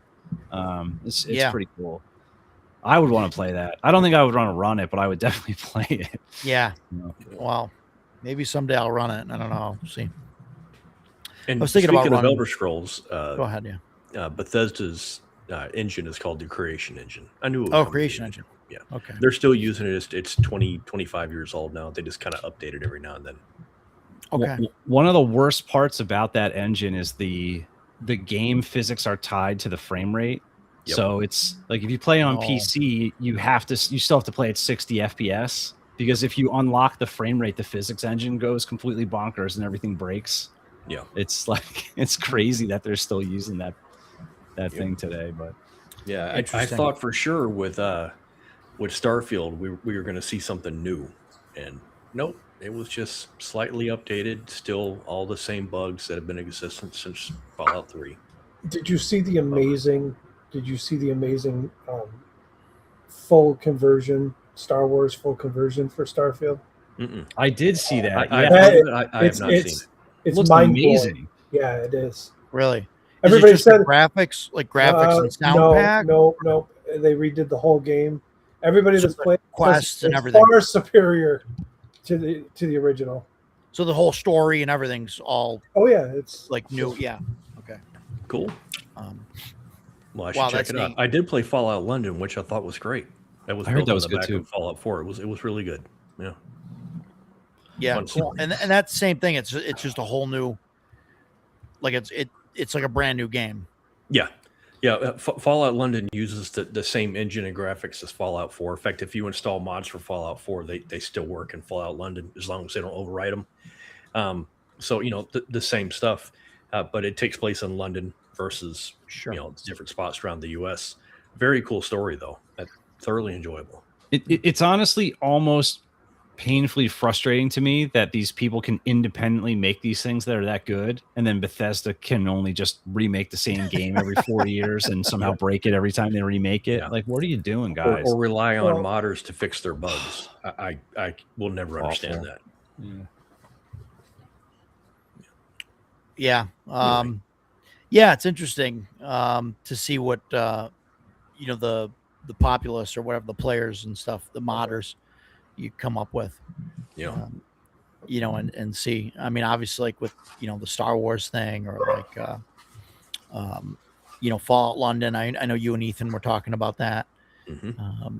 yeah, it boggles the mind how you've got this like huge company or whatever. I guess they're not that huge, right? Bethesda's they're massive. They're big. Oh yeah, Yeah, absolutely. they're big, like money wise. But how many people do they have? Like, I mean, do they have? I don't know, but Bethesda is owned by ZeniMax. ZeniMax was Yeah. bought by Microsoft, so now they have virtually unlimited resources, Yeah, and Yeah, the but games Microsoft's- are not better. Microsoft was never a good PC gaming. Agreed. Yes, They- totally agree. You know, they've had this habit of buying up studios and then, just Killing them. just shuttering them because either one, because they were competition to their other studios, Yeah. or two, because they didn't want to put the money into it. yeah. I don't know what was that. What was that RPG that they did? Microsoft Studios or whatever back in the day. Fable. No. It was That was Lionshead. Well, that was owned by Microsoft. It was Lionshead. It was like Dragon Age. Was it? No, it wasn't Dragon Age. Dragon Age Origins was great. Yeah, but that wasn't that That's BioWare? That's EA? EA BioWare. Yeah. I thought that was Dragon. So I forget. I don't know. Are you talking about a tabletop RPG or No. For it was Dragon Dogma? it was for the PC, I think. It was Capcom. Mm-hmm. I cringe every time you mention like EA, Activision, Microsoft, because that's all they do is ruin studios. Absolutely. Because Blizzard was amazing before Activision. Yeah. Even the Call of Duty, when it was Infinity Ward, they were pretty innovative with like Call of Duty 4 when it first came out. The original 4, not the rename. They used the same 2, name 3, and twice. 4 were all good. Yeah, they were great games, and then once Activision bought them, then it turned into the yearly cycle of, hey, we're gonna have a different studio make a different game, but they're all the same. Amazon Studios, the same thing. Anything they touch, they kill. Mm-hmm. They came out with New World, which started out with problems, and then they made it really good, and then they shuttered it. It's still running, but it's in maintenance mode now before they shut it down. Yeah. But Westwood Studios with Command and Conquer, until they were bought out by EA. They're just Did you play the Blade Runner video game from Westwood? no, I never played it. Oh, dude, it was so good. I heard it was good. Man, yeah, excellent game. Very cool. Really? Yeah. I've never. I don't remember hearing or seeing a Blade Runner game. Oh, it was great. It had like 10 different endings, and like you could just change one little thing during the game, and that would alter your ending completely. Such a cool game. The only two games I really knew from Westwoods was Command and Conquer, because I played Mm-hmm.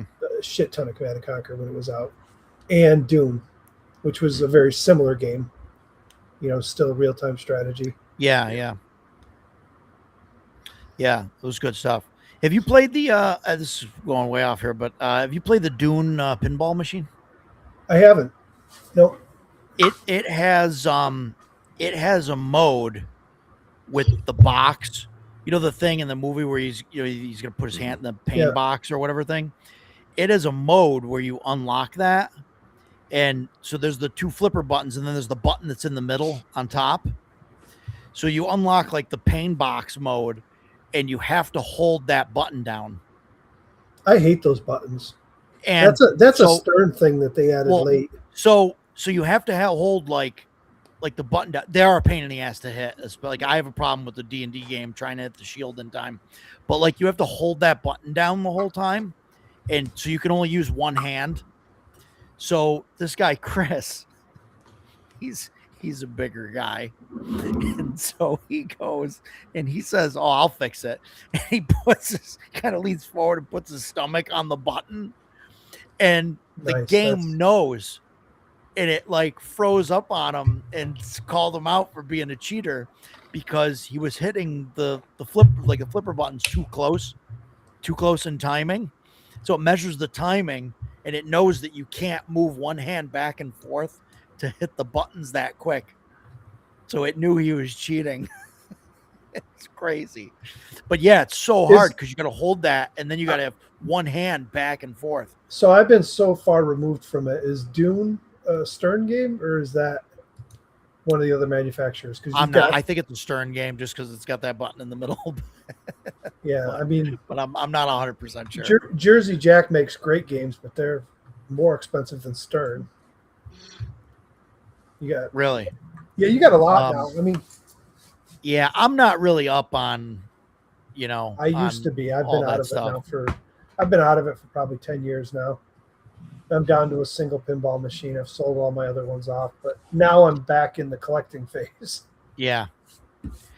No, I mean they're fun. Like I like it, but I wouldn't want to own one. But here's the thing: when I had, even though I technically do, I had Star Trek: The Next Generation.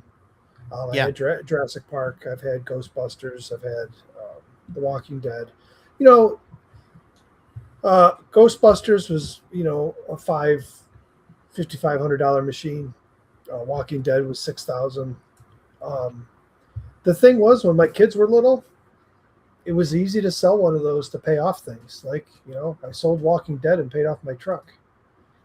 So I went through that whole phase as my kids were young of liquidating stuff to use it for other things.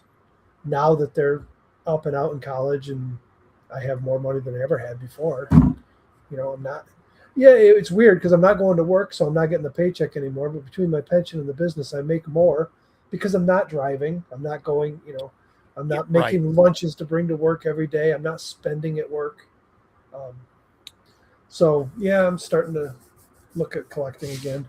I have a buddy of mine for the Buffalo guys. He actually runs Buffalo Pinball, Kevin Manny. I've been friends with him forever. He's one of the guys that started Buffalo Pinball. He's selling his Dungeons and Dragons one for $6,000, and we were talking the other day. And I told him, he asked me about it, and I said, "No, I'm out of the market right now. Not ready to drop $6,000 on one." And he comes back, "Well, would 5,800 entice you?" Wow. I'm like, Jeez. No. If I'm not in at 6, I'm not at a 58 right now. Yeah. But yeah, that's like a little much. They're expensive. They are. I got the one that I got from Kickstarter there. It's like it's a half, so it's like 3/4 size. Oh. It's an Alice in Wonderland one. Okay. And it's kind of cool. I mean, I like it. I dig it. They're making a Teenage Mutant Ninja Turtles one next because this one did well. So it's kind of cool. But Who's the it wife from? said she'll kill me if I get it. So Who's it from? It's Wonderland Amusements.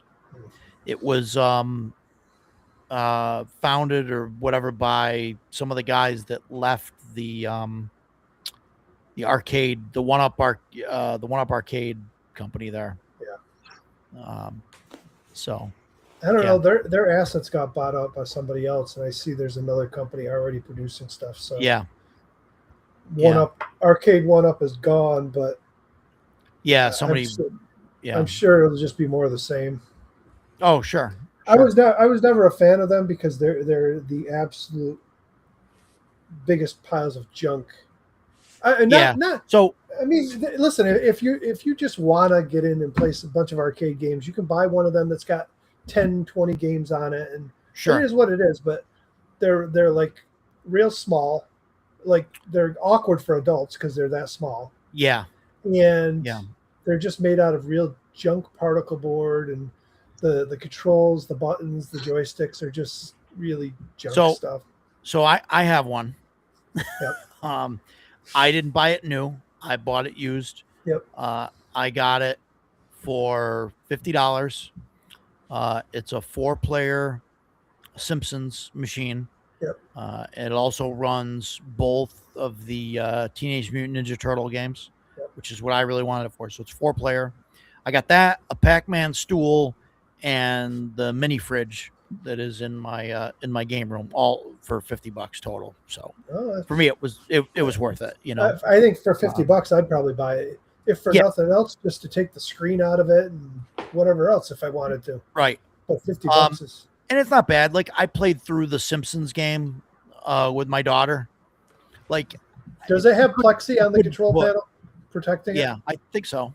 Because the original ones didn't. And man, those things that whatever they used on the control panel, a month later it'd wear right off. And yeah, The graphics were gone. I'll They looked look horrible. again and see, but I played through it. Chloe and I, through the Simpsons game, and it was fun. It was Yeah. cool just to play a beat 'em up, game. Like I couldn't see like getting actually 4 people in there. Yeah. Like I mean, the arcade was hard enough, right? With the 2 people on the wings, were like kind of standing perpendicular to the screen anyway. Like and to like with that being scaled down, I think it'd just be terrible. The biggest problem with a lot of those types of games now is they made them super difficult, so you were constantly popping quarters into them. And when you had to constantly pop quarters into Sure. them, you were. It was rare that you're ever going to finish the game, so it always kept you coming back. As Yeah, soon as you get it right. at home and it's on free play, Right. that's gone. You finish the game and it's it. Yeah. Yeah. Yeah. Yeah. Yeah. So And I remember beating the game in the arcade, and I probably spent, $150 or whatever. I don't know what it was. You know what I mean? Because it's like, your health starts dropping, you drop a quarter, and it fills you up. But yeah, we played through it. I'll probably play through the TMNT games a couple times on it, and then I'll probably get rid of it. I'll probably sell it to you for $50, or whatever. That beat 'em up genre has like actually come back a little bit the Yeah, it last has. few years. I don't know if you've Yeah. played any of the new ones, but like Streets of Rage was- 4 was real good. I heard that was fantastic. I played the Ninja Turtles one, Shredder's Mhm. Revenge, That's really And- good. and I think they're making Yeah. another one. Yeah. There's so a Marvel one that just came out. I have an Oh, I original- want to play the Marvel one. Yeah, that's on my list. I have an original X-Men cabinet, a Konami X-Men, the Mhm. full 4-player cabinet. But Six? it's got 6-player? no, No, the that 4-player. one's no. super valuable, I think. That one's also a pain in the ass because it has 3 CRT monitors inside of it. And Yeah. there's the way they overlap. And a mirror. They got to use mirrors to it's a to pain get in- them to overlap and stuff. Yeah. But no, this 4-player one was completely gutted, and the bottom was in bad shape. So I cut the bottom off. I made a whole new bottom for it, and then at that point, I ended up putting. I went and got countertop vinyl, which is like the Yeah. really heavy stuff, and I glued that on, put that on the sides. New T molding. It looks like a brand new cabinet now, and it's just been sitting in my garage empty. And that was going to be a main cabinet, a 4-player. And I was going to do the Teenage Mutant Ninja Turtles and all that stuff. And I figured rather than putting in an old CRT, I know it's, my arcade buddies will cringe when I say I'm going to put an LCD in it. But the reason for Yeah. that is because then I can put those modern games like Shredder's Revenge in there. Right. And Yeah, it you don't gives have to worry about, this needs to be on 3 different screens. One of them needs to broadcast backwards because you're going to mirror it over the thing. Yeah, it's made specifically for those games. Yeah. Yeah. So- No, that's the way to do it. Put a big flat screen in there and be done with it. Yep. Yeah, I'm with you 100% on that, Mike. Like I get like some of the hardcore guys though would be like, I mean, I try You'd and be like, I try and "Oh, replace no." the CRTs in any cabinet I have, but this one doesn't have Yeah. one. I do not have a work. I've got a couple 25s that need work, but like I have a Dragon's Lair cabinet I'm working on, and I can put a 25 in that. I mean, I've got other cabinets that can take it. My Smash TV cabinet can take a 25-inch TV in it, monitor. So oh boy. Edgelord's got a surprise Blu-ray for you, Mike. I don't know. Well, the thing that scares me is I'm not sure if he'll thank me or hate me. Yeah, I don't know. He's been talking a lot of stuff today, though, that I'm not sure I want to see. So, Yeah. I don't As know. long as you don't store the Blu-ray where you store your dice. Yeah, That is important. very important. It'll muck up the inner workings of the Blu-ray player. I got to make sure that Before Jeff's grab that, question disappears, yes, Jeff, Dune and CNC were Oh, basically the did same I game. miss a? Yeah, same coding, Sorry, same Jeff. gameplay. Just, man, that Dune game was awesome. Was it 93, 94 when it came out? I know I was stationed in California. Something like that. God, what a great game. I spent a lot of time Me- playing that thing. Me and my buddy used to play Command and Conquer daily. Did you do LAN Nonstop. parties or what? We do LAN parties, but we would also, there was also, we were playing, over the modem. And he had this distinct habit that every time I was starting to win, he would disconnect and tell me that his parents Oh, picked up the phone. can't face And- defeat. And I brought it up to him not too long ago. We had a conversation about it when I go, you used to freaking, rage quit. I didn't rage quit. I go, yes, you did. And I mentioned it. And he goes, well, you got cheesy. You'd start dropping nukes on me and stuff. I'm like, that was the I was point of the playing end game. Once you got to the point that you could get the nukes, Yeah. you pretty much ended the game. Yep, that's right. So as soon as he hears the nuke launched, he would like disconnect and Oh my God. Oh man, that's great. couldn't let me have the Oh win. man. I don't know. Go ahead, Matt. I don't know if you talked about it at the beginning, but for people who like to stretch their dollar on the PDF side, like Humble Bundles out of control this week. They've got 4 crazy RPG bundles. There's a DCC one. DCC one. Yeah, that looks huge. And there's a. I did not And I like saw the the Free Cyberpunk. League one. There's a Cyberpunk one that I thought There's a was, Cyberpunk one that's like the core rules, the Edge Runner kit, a couple of the other books, and then a whole bunch of VTT stuff for Roll20. yeah, it's mostly and VTT Demiplane. stuff. There's like 3 books in there. I think 3 or 4. It's the core rules, the Edge Runner thing, and then whatever the 2 or 3 main supplements are, and then it's lots of VTT stuff. So it's maps and sound effects and stuff. I mean, $30 isn't that bad for that, especially if you were going to try to run it online. The DCC one is insane how much value you get. And there's a physical one where you get some modules too, but if you don't get the physical modules, it's $18 for 105 things. Wow. And it's like the core rules and like just a ton of, it's like MCC, XCC, DCC core rules, and then just a bajillion adventures. Yeah, for that's the one. $18. Yeah, PDM has something to do with. Professor DM, yeah. And then there's also, they brought back the old Free League one that they've run before. But for people who don't have it, it's $25 for 29 Free League things. A bunch of Forbidden Lands, Twilight 2000, Vaesen, Mutant Year Zero, Symbaroum, Dragonbane, Electric State. Really good. Obviously, big fans of Free League. Less than $1 a book is ridiculous. Yeah. Then they have the sequel to this, Roll Big or Go Home, which is going to have a lot of stuff you don't care about, but it's $40 for 54 things, and it's just this random mix of the core rules for like a million different things.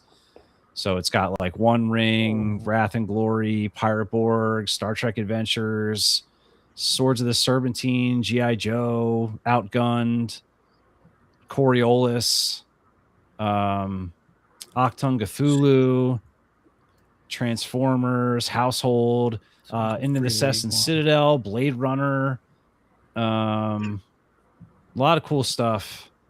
Memento Mori, Into the Weird and Wild. Okay, Yeah, it's like, not everything in here. It's got My Little Pony, so Jason's probably jazzed up about that. Well, there you go. Power But Rangers. yeah, for $40, I mean, that's, a little bit of overlap with the Free League one, a little bit, but a lot of good stuff in there. So a lot of good options. This week on the PDF side. And that's the Roll Big or Go Home. Yep. I'm gonna have to look at that one. I didn't see that one. The Roll Big or Go Home. The DCC stuff I looked at, but I have a lot of that stuff. So and most of these, I don't know about all of them. I know the Go Big or Roll Big or Go Home and the Free League one both redeem out through Drive-Thru RPG. So for people who like to have their stuff, on one storefront or whatever, they're not just random PDFs. They'll redeem there, which is, I like that. yeah, So, that's cool anyway. because then they're all in one place. The other thing, I know we got a couple of people here that are Delta Green fans. I rewatched True Detective season 1. You guys remember True Detective? Yeah. So when that came out, I was not that familiar with The King in Yellow. Oh, it's big in that show. Oh, that's what the whole first season's Yeah. about. Yeah. Yeah. So now that I actually have read it, and because when I got into Impossible Landscapes, I was like, all right, there's enough. There was like a moment there where The King in Yellow was like blowing up all over the place. There was a Pathfinder thing based on it. There's like, it was everywhere. So I read that. So going back and rewatching that, as like someone who now kind of knows that and is into Delta Green, like that show feels like a Delta Green like thing. Yeah. It's really like if you ever want to get in the mood for like what's it like to play Delta Green, like that first season of True Detective, I think is a pretty good example of what that's going to be like. Did you see the most recent season of True Detective? No, I heard it was good though. That one was good, and that one Yeah. I would say that one could also be a Delta Green thing, and it's got a tie-in because they actually reference Russ Wheeler. It's related to somebody in this show, so Nice. I don't know if they're going to try and tie more in with the next season or what, but Yeah, it's cool to watch that show. We've talked about Delta Green and those home scenes. Like you really get that in True Detective. It's like going and it does this thing that a lot of Delta Green things do, where there's a time jump. Like that's one of their favorite things to do in those Delta Green things is time jump. So it's got that time jump, and you can see like how the one dude's life has completely fallen apart, and sort of what's happened to the other one's marriage as they've sort of had to like deal with the repercussions of the stuff that they've seen. You know, it's pretty cool. So yeah. That's a great show. The only season Yeah, I it's wasn't good. a huge fan of was season 2. 2 was unwatchable, and It was weird. It was like a totally different show. Yeah, I And mean, I that's, think having Vince Vaughn as the main character was probably not a wise choice. But So it changes season to season. yeah, it's Yeah, like it's Fargo or some of those other shows. Like each season Okay. is a brand new cast, or like Yeah. the White Lotus or whatever. It's like an ensemble. Yeah. They rotate it every year, and I think there's tie-ins and like threads that Mhm. sort of pull, but they're different. You don't need to watch one to watch the next one. It's like American Horror Story. Mm-hmm. Yeah, but yeah. the problem with American Horror Story was I felt it just got worse and worse as seasons went on, and they were, I don't know. I don't know. only watched a few of the seasons. Yeah, the first few seasons were really good, but then it just started getting weird, and I started moving away from it. The second season, this wasn't good. Both the third and the fourth seasons I liked. Yeah, the one had Jodie Foster in it. I don't Yeah, know if that that was- was 4 or 5. but That was the fourth season. Oh, really? yeah, Wow. I heard that was good too. Yeah, fourth season had Jodie Foster,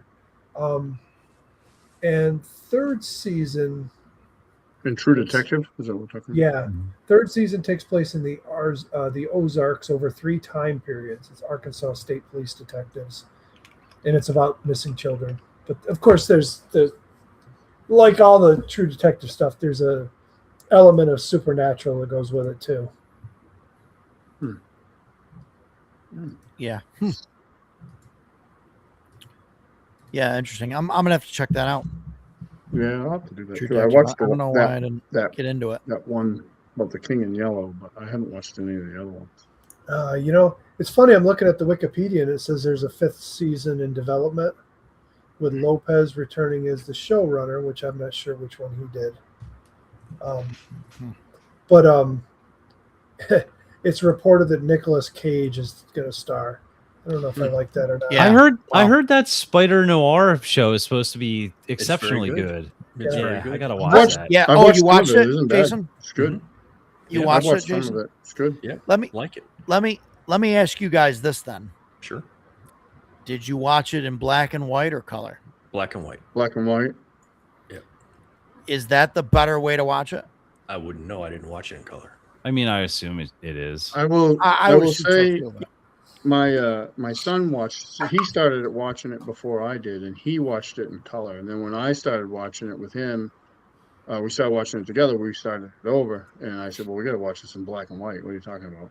And it was funny because we were in this. There was this one scene, and it looked like, because it was black and white, it looked like it was nighttime. Mhm. And he's like, "When you watch this in color, it's broad daylight. Like it's not at Yeah. all." And he's like, "This looks like night." I'm like, "Yeah, it does." That's But- that's kind of my I love noir. It's one of my favorite settings. Love to read it. I'm a huge Dashiell Hammett fan and all that stuff.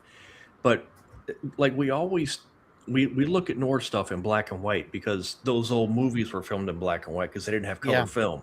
But it's not like people didn't see color in 1930. You know, What? everyone could see green on the trees, and suits had color to them. But we can't get past that. Well, you know, every bogey film's in black and white, so clearly this must be in black and white. I don't know. Like I've never seen a colorized version of Maltese Falcon. I don't think I would want to. It's one of my all-time favorite movies. Casablanca is my all-time favorite movie, and if it was ever released in color, I wouldn't touch it with a 10-foot pole because it needs to be in black and white. But I don't know. After we're watching Clarkson's Farm season 5 right now, so that's occupying our evening TV time. Once we're finished with that, I may go back to Spider Noir and watch it in color and see which I like better. I don't know. It's a very good show. Thoroughly enjoying it. Nick Cage is very good because he's not acting like Nick Cage most of the time. Every now and then he pops out, but for the most part he's not. But there are things about it that I don't like, but it's still well worth my time. So I like Nick Cage and I like the movies he's in. But Yeah. when he goes over the top, he goes over the top. Right. Sometimes it's Yeah. just obnoxious. yes, when he goes full on Nick Cage, I'm like, oh God, put it back in the bottle, man. Yeah. Yeah. So, yeah, but he doesn't really do that in Spider Noir. He keeps to the character, which was great. I'm gonna have to check it out. Mandy is a crazy movie. Mandy. I haven't seen I it. don't think I've Yeah, seen that movie's wild. Mandy. I don't know. It's like a kind of 70s revenge action horror kind of movie. Sounds great. Yeah, I mean it's Fantastic. something. I Edgelord loves it. I don't regret watching it. It's probably not one movie I'd watch again, and I would not recommend it for everyone. But it's kind of like The Lighthouse. Like I like The Lighthouse a lot, but I imagine most people would probably find it to be very strange. Yep. Yeah, that's on my Yeah. list. I haven't had a chance to watch that either. You know, But I got got a question for you, Roger. Oh So boy. my wife wanted to go see Disclosure Day this weekend, and I'm like, it doesn't come out till next weekend. Got good reviews. And she's like, oh, well, we're going to be at the convention. And I said, well, they actually have a showing Thursday night. It doesn't release till Friday, but they have a showing Thursday night at Movie Tavern here. And I go, we could do that. And she's like, no. And I'm like, well, if you want to go, we could go Friday night. Once we close up, you and I can go to the movies if you want. And then I looked. It's like game stores. Everything that came up. Do you guys have a good movie theater anywhere near you? Yeah, we got the Hoyt. I think it's not Hoyt. It's the Marquee. Where? When I looked at the marquee, it didn't look like it had shit. No, it's like 10 minutes from the hotel. Marquee Cinemas. I've got Marquee it right here. Cinema, Right? yeah. Yeah, it's right in here. I looked. Yeah, they got a lot of stuff. They got like 10 theaters, I think, there. Yeah, but they don't have. There's no showings of anything on Friday night. It's like totally blacked out. Like That's like when you look at strange. now playing. There's Tuesday the 9th, Wednesday the 10th, Thursday the 11th, and then Friday the 12th is grayed out. And then there's Really? Saturday What? and Sunday's grayed The out. future's uncertain. Who can? Yeah, the who future. can- I'm like, That's so weird. are they not open on Friday nights? No, they got to. They are. I know they are. I know they are. That's crazy. I don't go there. I go to Rome, so I'll go there once in a while. The Rome Cinema 8. I mean, that's like 20 minutes out, That's 20 all right. half hour out. But that they do. That's like $10, you know, It's- to watch a movie there. Honestly, it's 2 hours and 25 minutes. I'll just wait. We'll see it here next week. Yeah. Because if we go, because what time do we close up Friday? 8:30. 8? Yeah. And then we got the movie. Mike, aren't you staying for the movie? No. He's Movie going to see a meet different and movie based on the last 5 minutes mean- of conversation. Yeah, really. No, I know. mean, Matt was paying attention. no, I don't have this infatuation to sit and watch. It's Conan. but we're going to be different in- hanging out. People Yeah. are going to be trading stuff. I mean, it's not like we're going to be sitting in a theater watching it, right? There's going to be the game tables. People are going to be hanging out where the lights are going to be on, on in part of the rooms. There's People still free can do, popcorn, you know, right? swaps, free And it's free popcorn. popcorn. I got I'll be there. I got a popcorn. I got a guy with a popcorn machine. It's gonna be Edgelord's fantastic. bringing the bourbon. Bring the bourbon. I'm bringing some whiskey, but Ugh. Oh, I But- thought you were bringing Kraken rum. well, I am bringing a bottle of Kraken too. But I also brought whiskey Okay. because people make that face when I talk about Kraken. That's because So- it's terrible. Kraken will be fine after I pass out gummies to everybody. So, so Saturday night after we close up, This is my kind of convention. special invite only. I'm gonna do a speech just like I did last year. You guys remember, except for Matt. But you guys, no, you guys remember. I did the speech and everything and all that, and thanked everybody for coming and being a part of it. I tear up a little bit. It's a whole show. This year I actually bought plastic shot glasses for it, but I found some whiskey. I got some whiskey that's got a cool story behind it, and I'll have a bottle of Kraken if anybody wants to do a shot with me. It's You gonna know be a good what's time. you know what's sitting on my desk right now, Roger? My daughter brought it down and threw it on there the other day. Bottle of dra- Kraken. The dragon stamp from last year. Oh, nice. Remind me, Matt, did you want me to bring this? Yes, Was it- please. Okay. Yeah. I thought I'm gonna bring the board game Hot Streak too. I don't know if you guys ever played that, but it Sounds It's, familiar. I don't know if I've played it.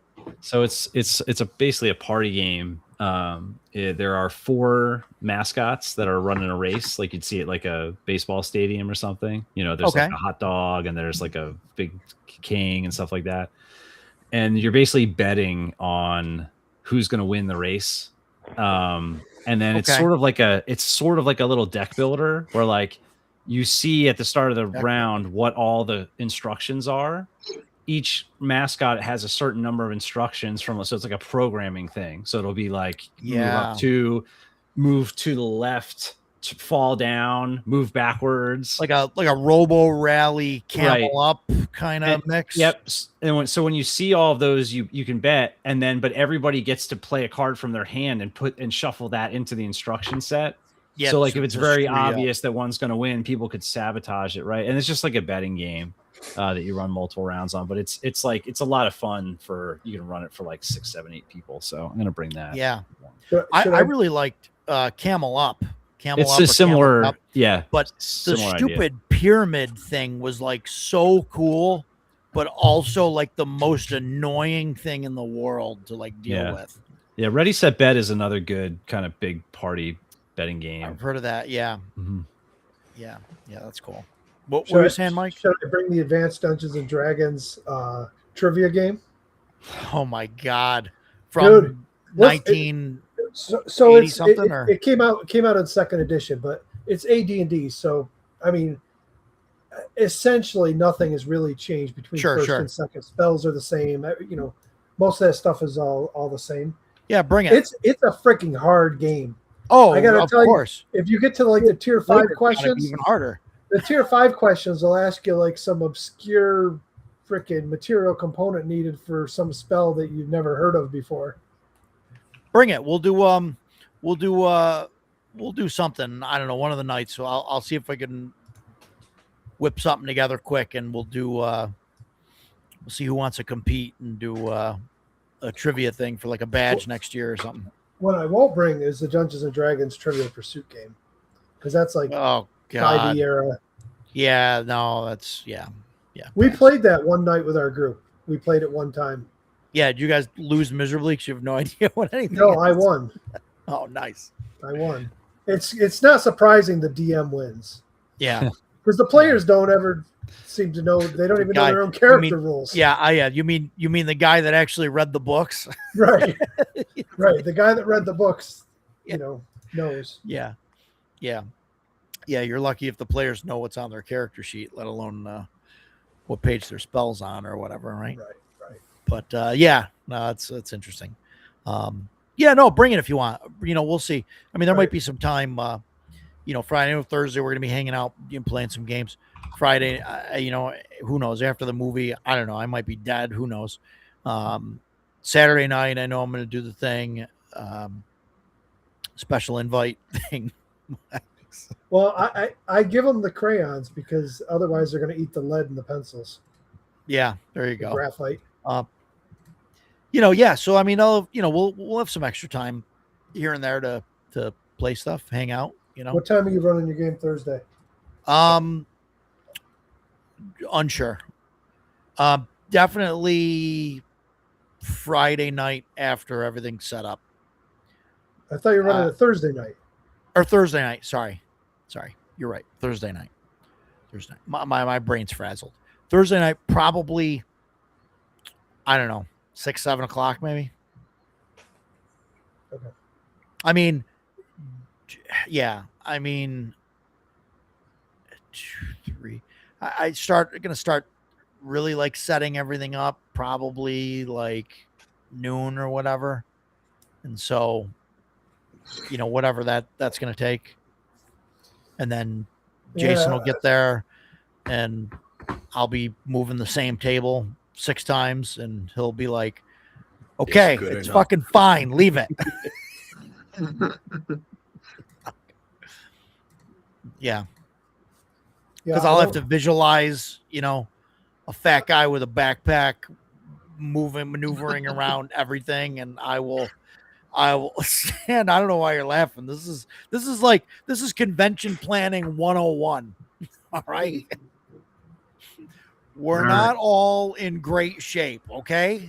Listen, when they try and figure out the table spacing, Jason stands back and watches, and Roger puts on the backpack. Yeah, yes. And I walk by. Dude, I was doing that. Yep. Lord, I am Jason, back. sit in this chair. Let me see if I can squeeze past you. Dude, Mike, you are spot on.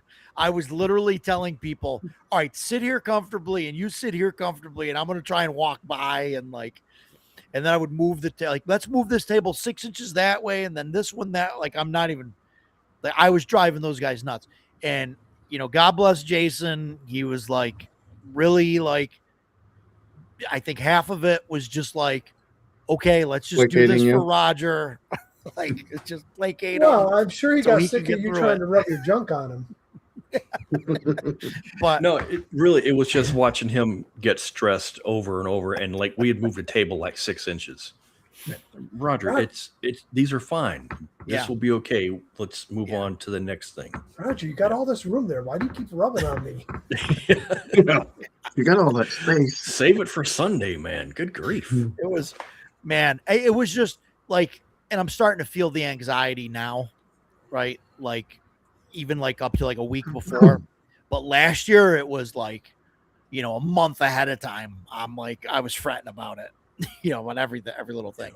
So I'm doing better this year. So, it'll be. Is there the same amount of tables, playing tables in the main area there as last year? Or? So I think I made some errors with table counting. I can't add sometimes. No, so I think we're going to be down 2 tables in the main room, but we're up 2 tables in the other room. Yeah, but I thought we did that purposely. Well, yeah, I mean, for room and space for the vendors and all that stuff. Yeah. But 'Cause yeah, you so added more we've got- vendors in the main hall, so we, it allowed the tables to spread out a little bit more. Yeah. And so we got that, but I'm worried we might be short.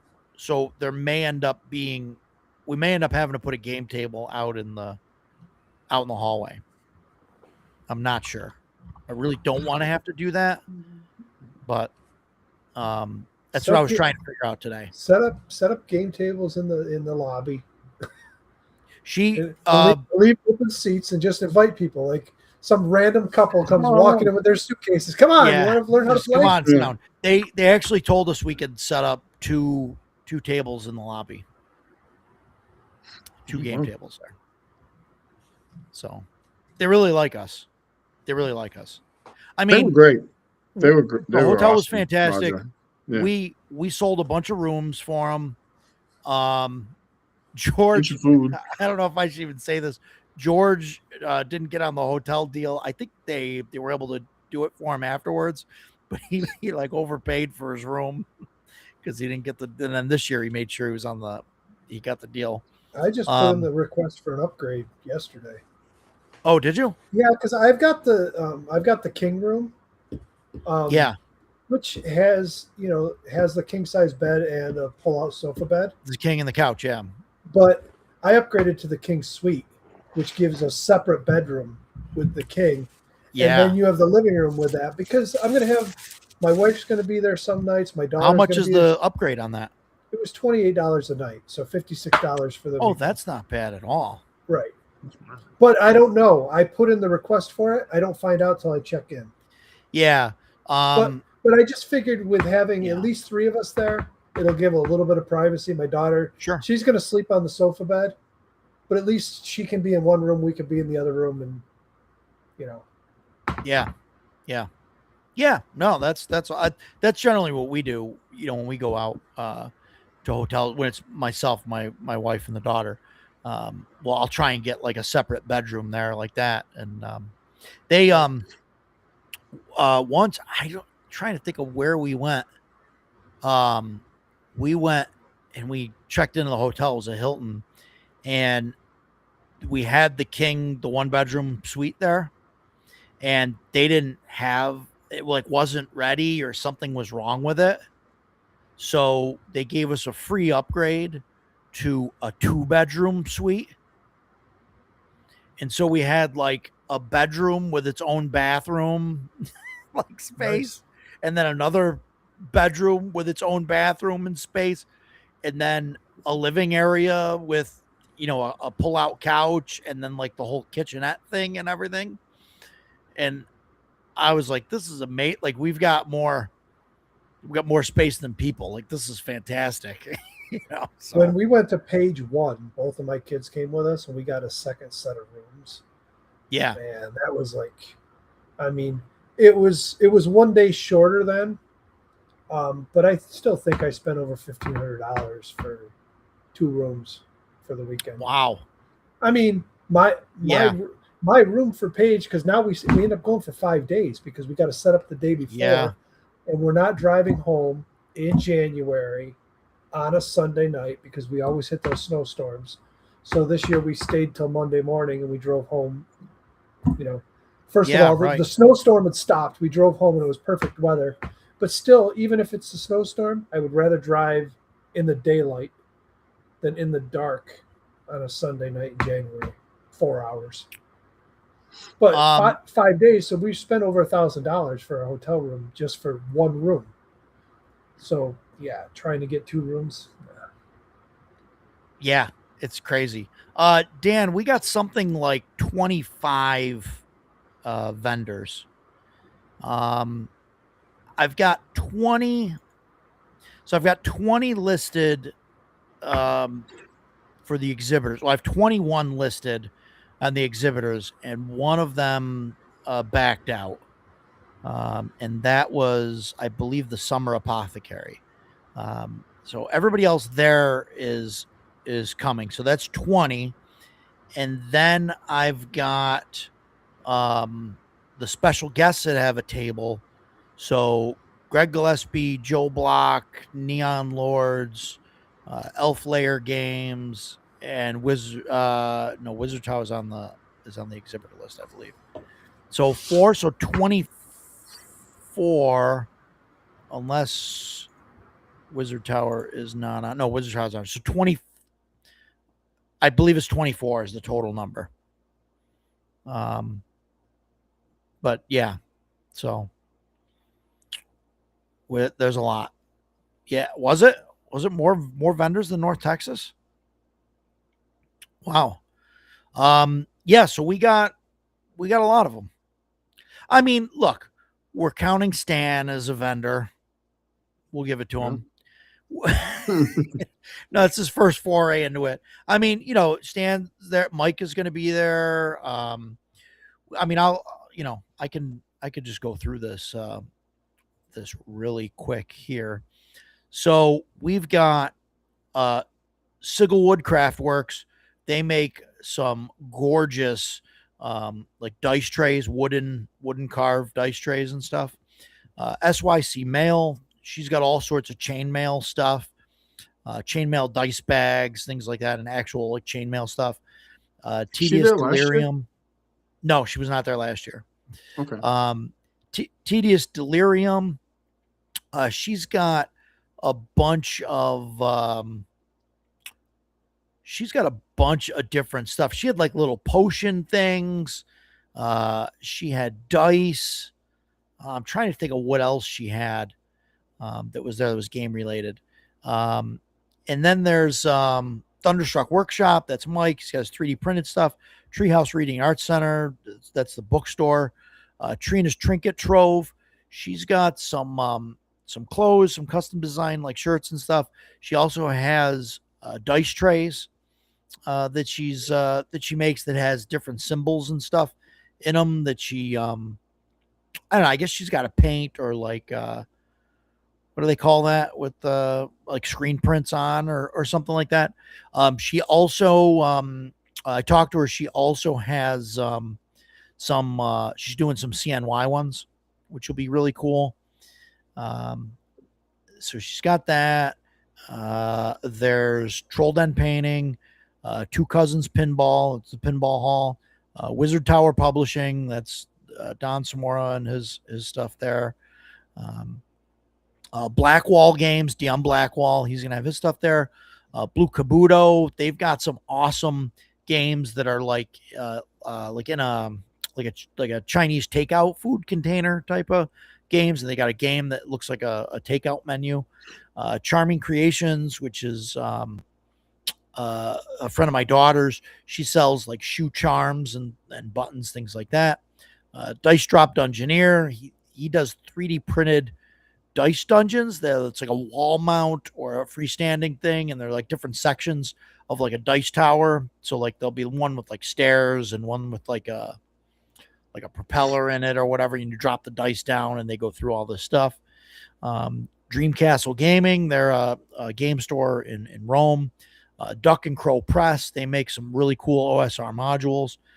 Emperor's Choice, the Arduin guys. Flaming Cabot Productions, I believe they're like a lot of custom made stuffed animals and plushies, things like that. Griff Kuba Gaming Services, Chris, he does he advertises for a lot of local conventions and things, so he's going to have his kind of set up just kind of advertising that. Ravenswood Comics, they're the local comic shop. And there's You Can Breathe Now Games. They make OSR modules, I guess. I think that's it. I'm not 100% sure on all these things. I think he's just got old school modules, and I think he does some artwork.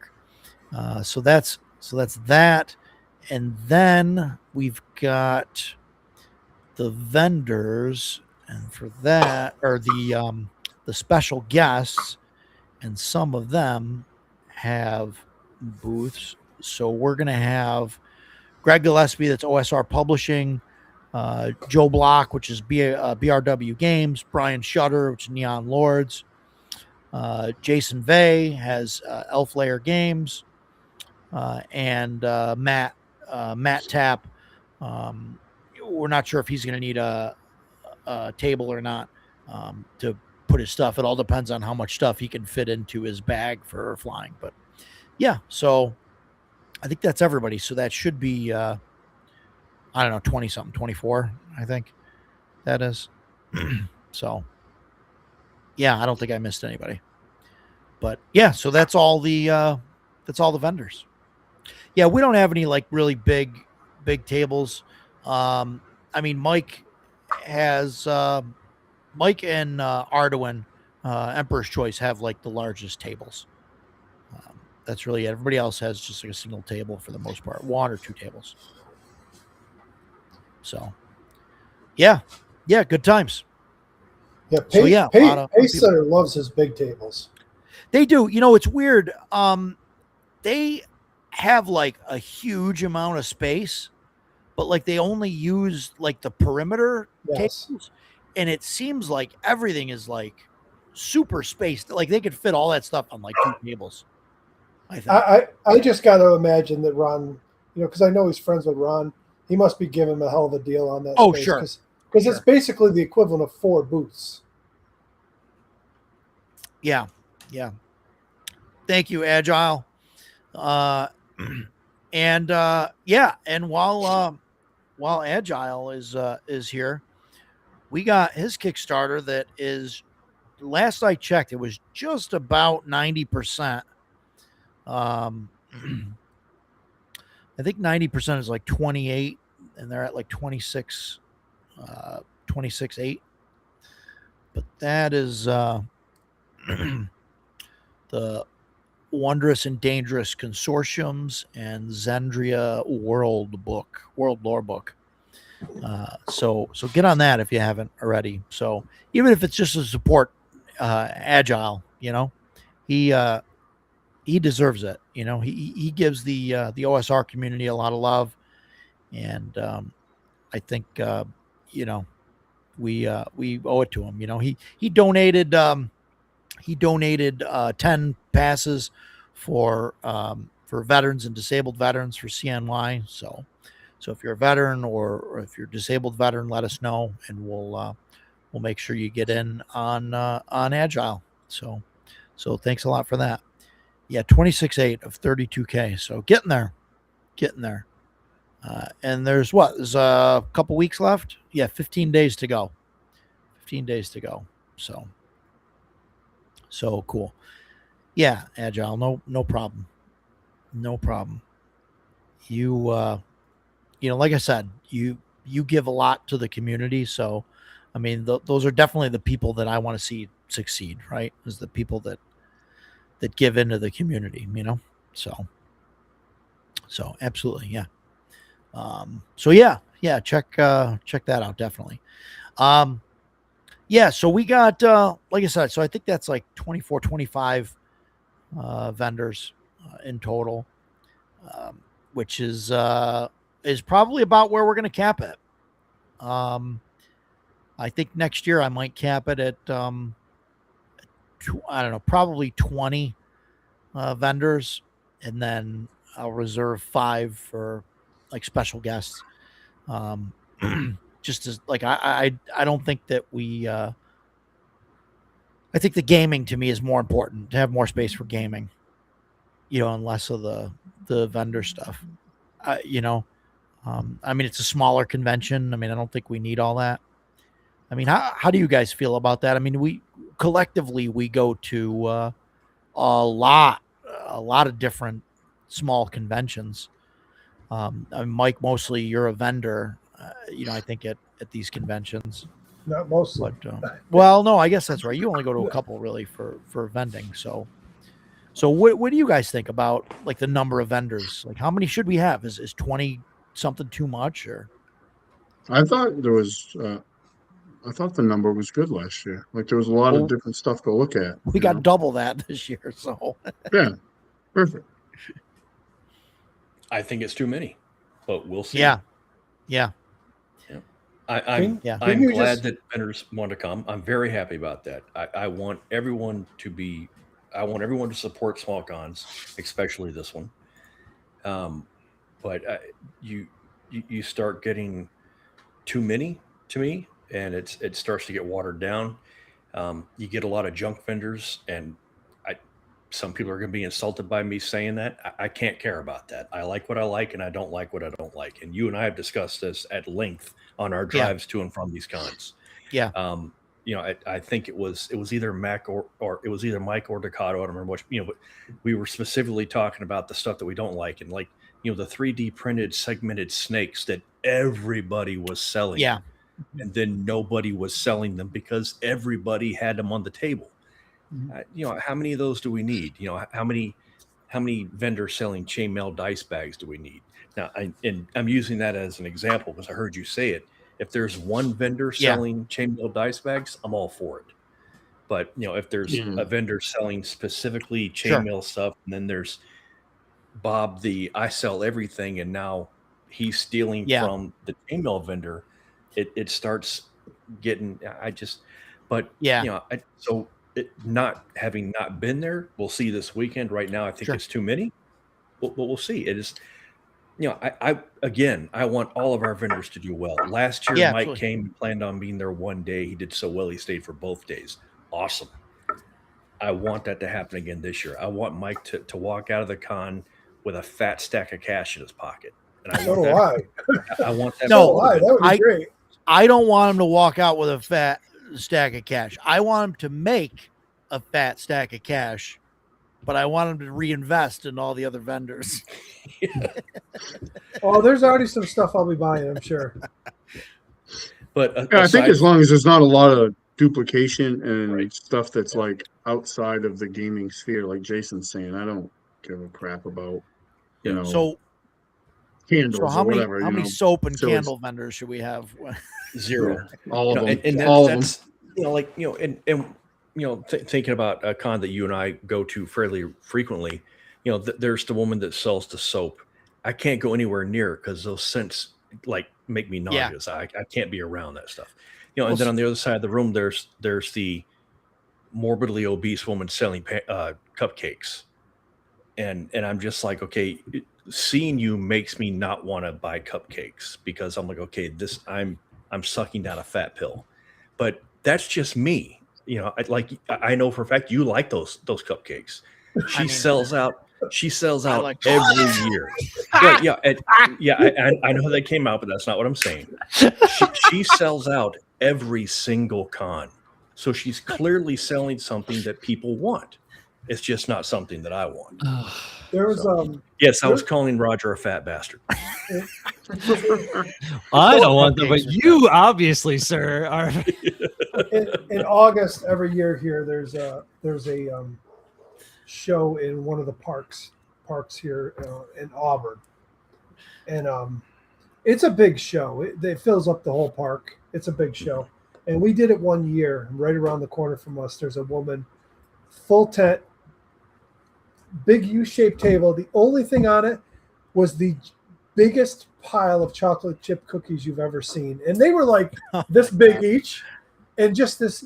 I mean, she had to have had 500 of them on the table, and she was sold out by 1 o'clock. There you go, man. Yeah. Jeff, we they- do not have a cupcake vendor, Jeff. We do not have a cupcake It vendor. doesn't. and- I don't think it matters what show you go to. If there's a food vendor there with It will sweets, sell out. Yep. they will sell. And my Yeah, wife they is one have- of those people. She will buy that hubcap sized chocolate chip cookie and walk away with a huge smile on her face. And she's like, do you want something? No, I sure don't. I'm trying to Yeah, lose they- weight, not gain it. They have one at ShireCon, and I buy stuff from her every year for the ride There you home go. because it Yeah, gets, there you gets go. me through it. It's No, really good. It's just I not get for it. me. That's all I'm Right. saying. And I get it. And I think of all those, the food vendors, the cupcakes and the cookies, I think they're not gaming related, right? But I think they're fine. And the They're ones we're kind of talking about, staples of the con. All Yeah, the yeah, cons right. have that. I wouldn't say the soap vendors aren't related. We've been Right. to cons. I was gonna there say are that. definitely some people say that go there that could the, utilize that. the soap vendor at the con we're talking about, it's a husband and wife duo, and they go and the selling the soap pays for their trip. And the reason why Jason said it's the one lady there selling soap is because the husband is gaming the entire weekend. So she's selling it. But yeah, I mean, there's definitely a Venn diagram of gamers and people that need to use more soap. So now I will say I'll this. say that. I hope that there's nobody there that you have that's selling remember I had those articulated animals, Oh the God. 3D. Well, listen, those were leftovers from when we were doing non-gaming shows, right? And I still have a real small bin of them. And my daughter just asked me today, she goes, "Are you planning to bring those?" I go, "I didn't think so." She goes, "Well, didn't you bring them to Paige?" I go, "I did. I brought them to Paige and I gave them away to the kids. Just gave them out Yeah, for free there to you go. kids." And she goes, "There were a bunch of kids there." I'm like, "All right, I'll bring them." I go, at Page, I felt bad because there were 2 vendors right around the corner from me selling that Oh stuff, my and here I am giving them away for free. Yeah. I don't think anybody's doing that. I don't Yeah. think anybody's I going to mean, have that stuff. Like those dragons, I might have a couple of them left. Those animals, and I'm at the point now where I don't even try and sell them. I just, find The little kids walking around So- with their parents. And would you guys like one? I'm gonna come and sell cupcake shaped soaps in chainmail bags. Nice. Perfect. Got Corner of the all market. You get bases them, covered. There you go. And the soap is edible. No, Anything's edible if you believe in yourself. Oh boy. Yeah. I actually looked at some of her stuff. Some of her stuff is kind of cool looking. Are you talking about the chainmail? stuff. Yeah, the chainmail stuff.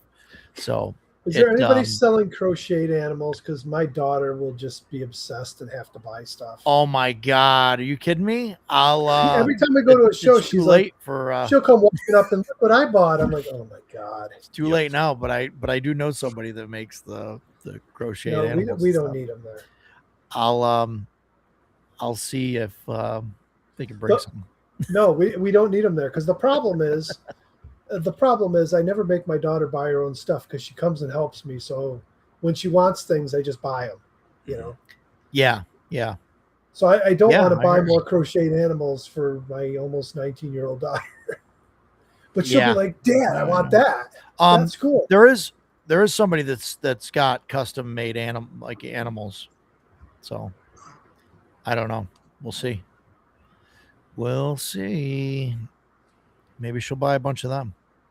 But yeah, this SYC mail, like I know she's got like some dice bags and some earrings and things like that. It looks like a higher end, I guess, chainmail type of thing, Cool. It's like not just like dice bags and stuff, I'll put the link to our website in the thing. I'll even put it in the private chat so you guys can click on it if you want. Whoop, there we go. So that's that. That shows some stuff on there. Looks like she uses stainless links. That's good. Of which you got. Some of it's titanium, I think, too. Cool. Cool. No, she didn't. Doesn't say CNY RPG Con on the game list. Oh, that's You're all outta 2025. That's all 2025. So she hasn't updated her events. But yeah. So there's some cool stuff that she's got there. So it's kind of cool looking. We'll see. We'll see where it goes. There's not a lot of stuff on her website. Maybe she just No. does it made to order. I don't know. Yeah, maybe. I was looking, but I can't. I have no idea who this Charming Creations is that you guys just announced today or yesterday. Oh, yeah, you're not going to Because- find that anywhere. Because when you search for that, there's like 10 different businesses with the same name. One of them sells all Disney stuff. One of them does wedding planning stuff. Seems like that's a very common name. I love it. I love it, Dan. Do it. Hang out, hang out till Tuesday. I don't care. I'll take another day. Charming Creations is basically one of my daughter's friends. It's one of the other kids in the homeschool group, Elena, and she so her mother runs like a couple times a year. She'll do like those huge like garage sale things that you see in the mall, like where Okay. people bring in their stuff and they have like other vendors and some craft people or some garage sale stuff, or there's I'm minimizing it, but you know what I mean, where they'll take over one of the anchor stores in the mall and have a bunch of vendors and a huge sale. Yeah, they turn them all into a slum. It's great. So I love that. So she runs those a couple times a year, and so her daughter always has like a booth and sells like shoe charms and things like that. She does some events, so it's really not like you're not going to find a website and all that stuff. Okay. So, but yeah, so she'll be in the hallway. getting through traffic from other stuff there. So we'll see how that goes. But yeah, that's cool. So yeah, fun times. So yeah, so there's a handful of vendors that we'll have. We'll we'll go from there. So some kind what? Sometimes your videos can be Talking about on, Ducato's videos. Talking about me. Oh, usually with wireless headphones, you can just turn it up quieter. Yeah. Well, that's because, Stan needs to invest in some better audio equipment, I think. I'm soft spoken. He's soft spoken. That's it. He's a gentle giant. He's a gentle giant. So, yeah. Good times, right? So, yeah, but we like Stan's videos, especially when he does really cool videos on all of his cool setups. Love watching those. Oh, I forgot about Agile. Had a question here that I pinned and then forgot about. Sorry about that. Are you stoked for CNY to kick off now? And how do you feel about things? It's interesting. For me, it's like a never-ending thing. Like I've already started minor planning for next year already. Like I've set the dates. I've got some ideas of some stuff that I want to do.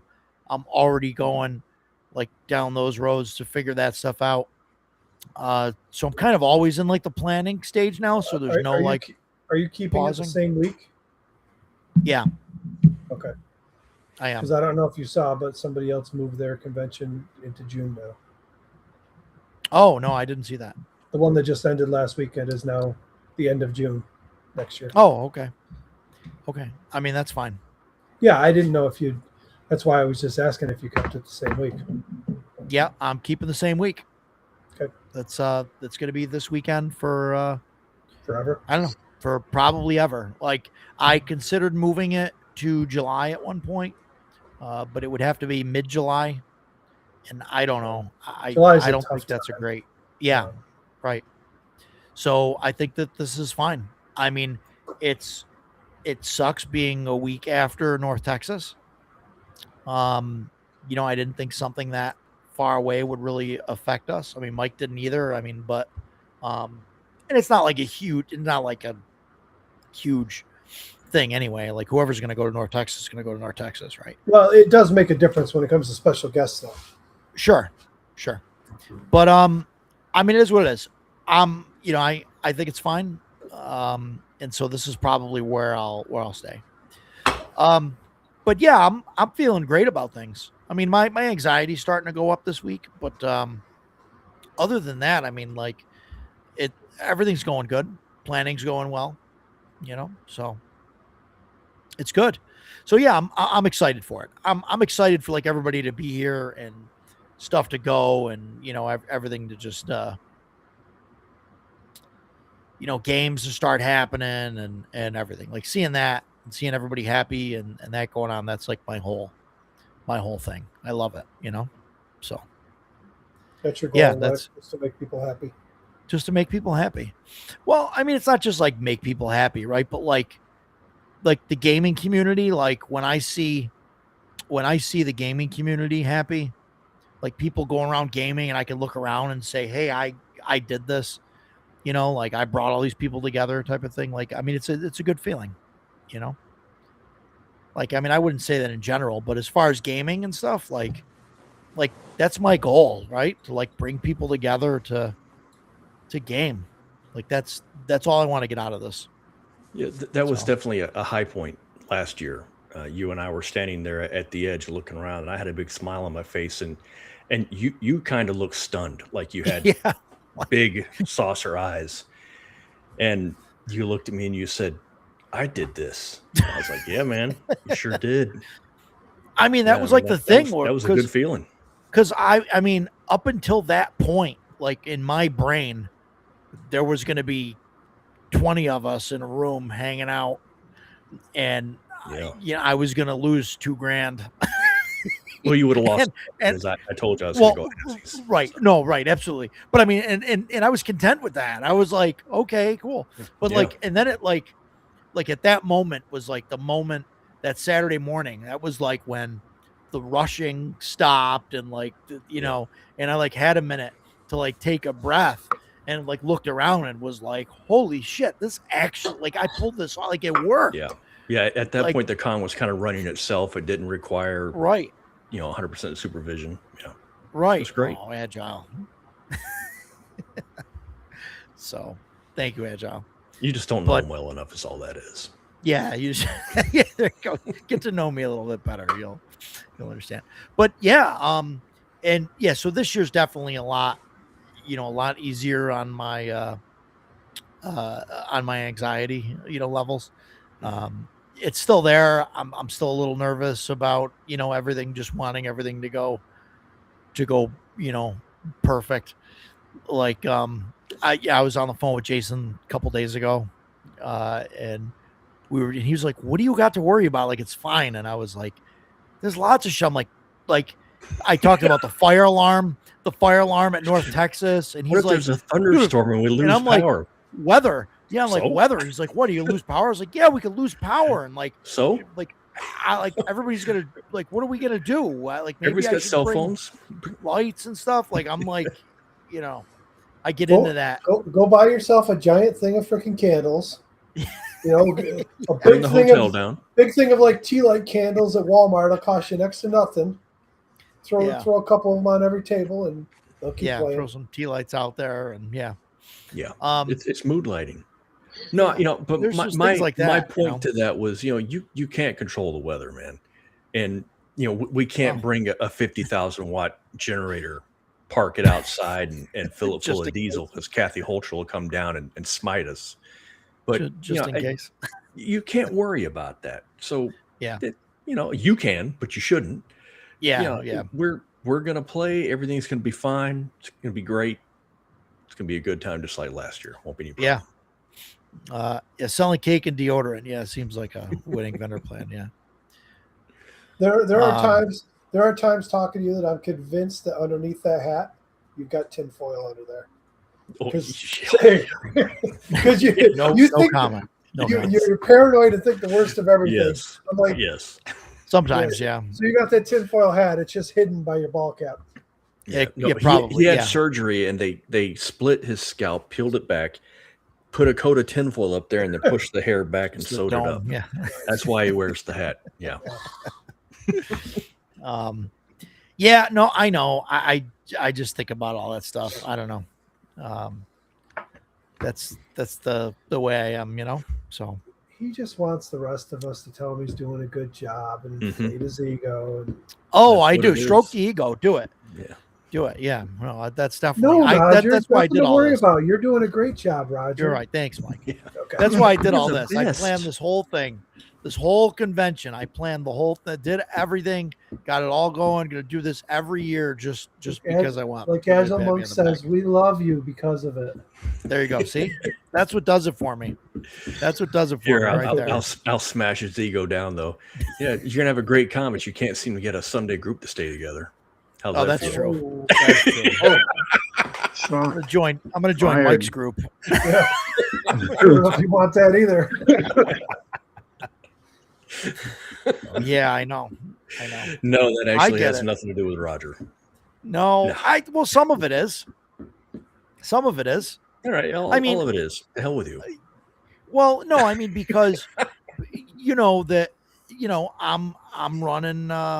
I'm running a game that I want to run in a way that I want to run it, and that Venn diagram of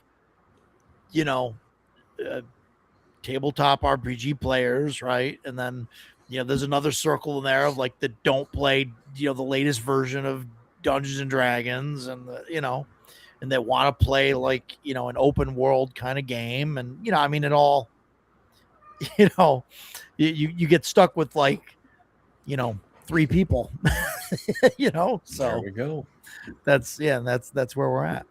It changes to RogerCon. That's funny because the Treehouse bookstore, she my wife works for them part-time, and so that's what she ends up calling it. She called it RogerCon last year, so you could see some of the the boxes that she has. It says RogerCon on it. So, yeah, good times. Hey, thanks, Robert. Thanks for stopping. It's good to have you here. So yeah, con requires less commitment. Yeah, exactly. It needs 1 day a year or whatever. Yeah. Yeah, that's why I said earnestly, I don't believe Rogers is to blame. There are things that he and I have talked about, but yeah, man, we just and it's not even the players. Just crap happens. There's a very small pool here is the problem. You know what would be a great test of that? If I ran 5e and see what happens. I ran 2024. No, okay. If I said, 5e, hey, I'm going to run that. 5, whatever. 5.5, whatever. If I said, hey, I'm going to run that. And just see. You wouldn't have me there. That might solve a lot of your problems. Well, that's true. But I mean, I don't know. I don't know if that would help. Like, I mean, that would definitely prove. It'd be a good litmus test. Like, for sure. Whether it was actually me or, Yeah. Well, keep everything the same. But it's funny because I just had a conversation with my buddy. I told you earlier, Roger, that I might get into a 2E game. And he used to be in my group, and he's now running his own 2E game at the moment. Yeah. And we got talking today, and he says we were talking about different games that we've tried and whatnot. I talked about Castle Crusades and this and that. And he goes, well, he goes, obviously my favorite system is 2E, and that's what I'd prefer to run and play in. He goes, but if I had to pick the favorite game I've ever been in, he said it was when I ran Waterdeep in 5e. Okay. And, it's one of those things because, I like Forgotten Realms. Yeah. Yeah, we're running 5e, and I'm not a fan of the system. But at the time, that helps too, though, if you're really into it. Right, but at the time, we were running 5e, so I wasn't like, this totally sucks. I already had some reservations on things, but, we ran Waterdeep Dragon Heist, and I built it the hell out, so it was probably twice as long as it should have been, and he said it was the most fun he's ever had in a campaign, because it allowed for, I don't, when he says this, though, he said it allowed, 5e allowed for a lot more role-playing. And I don't really buy into that because you can do that in any game. It doesn't matter which system it is. I don't even think the 5e has more tools for doing that. I don't know. I think from the player perspective, they see a list of skills and a list of things in the book that literally list out what they can do versus other games where it's more up to you to figure out what you're going to do. So I think that's why it appeals to people like that. It's easier to play your sheet than sure. Yeah. Be creative. I don't know if it's easier because it takes them forever. Because 5e sheet has so much crap. Slower. Slower. Yeah, Todd says doesn't matter if it's me or not. Tabletop RPGs are like pizza. A lot of people like it. Most people prefer different toppings.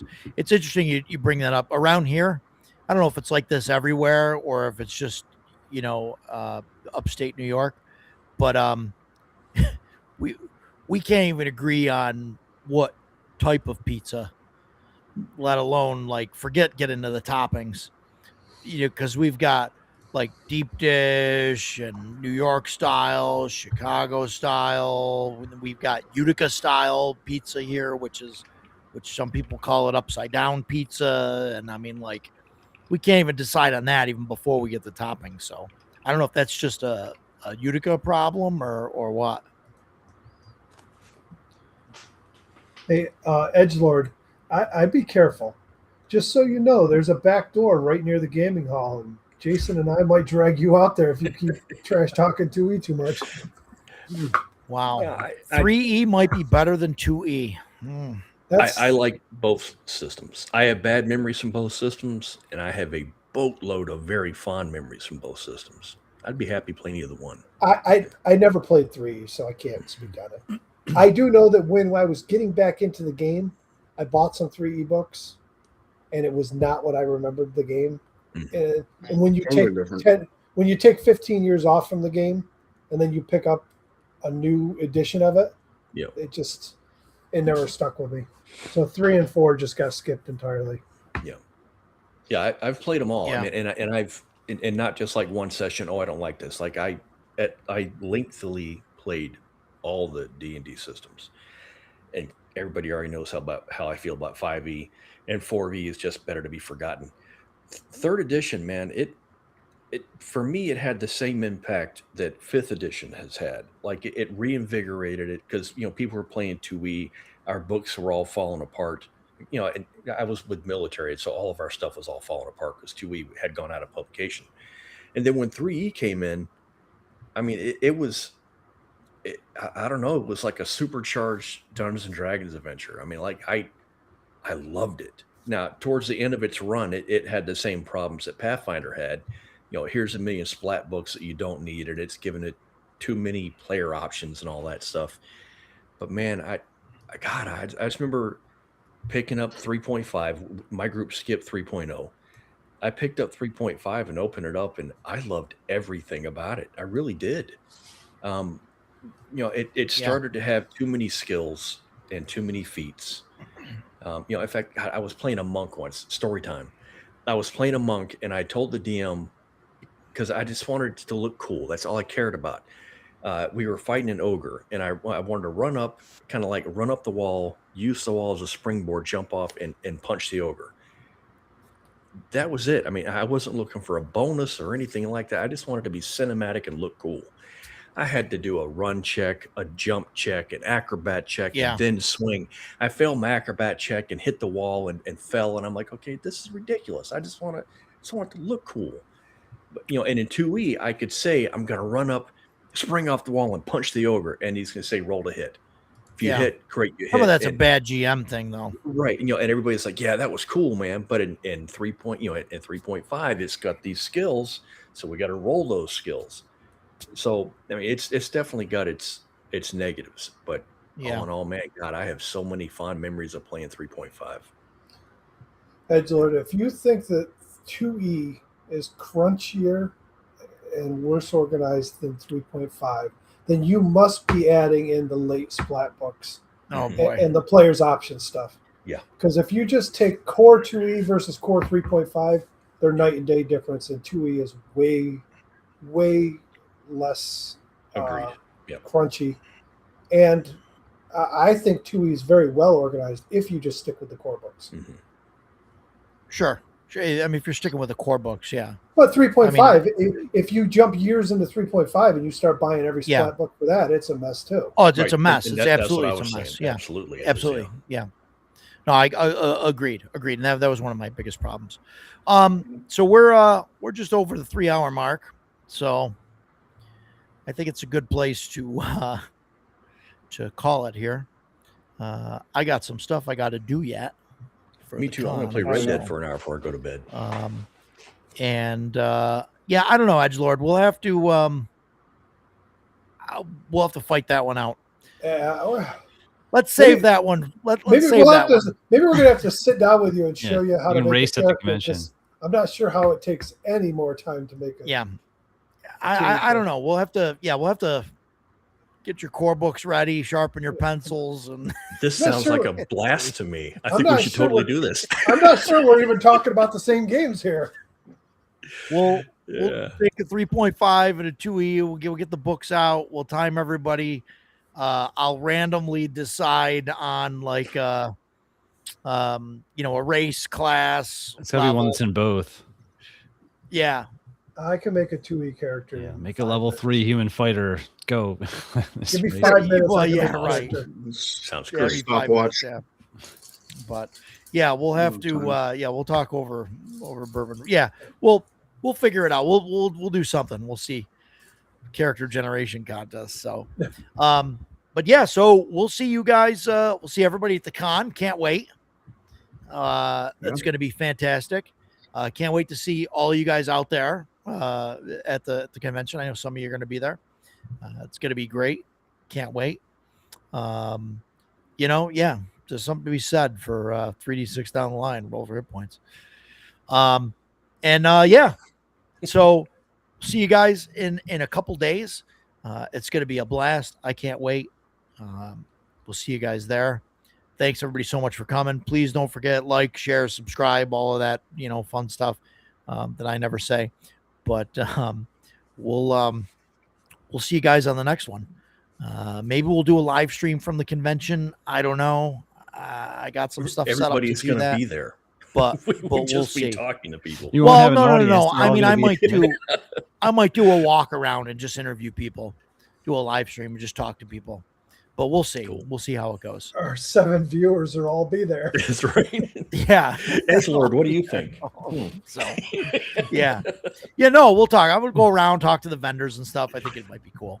But show people what they're missing. But all right. So we'll see you guys in a couple of days. So thanks Excellent. for coming.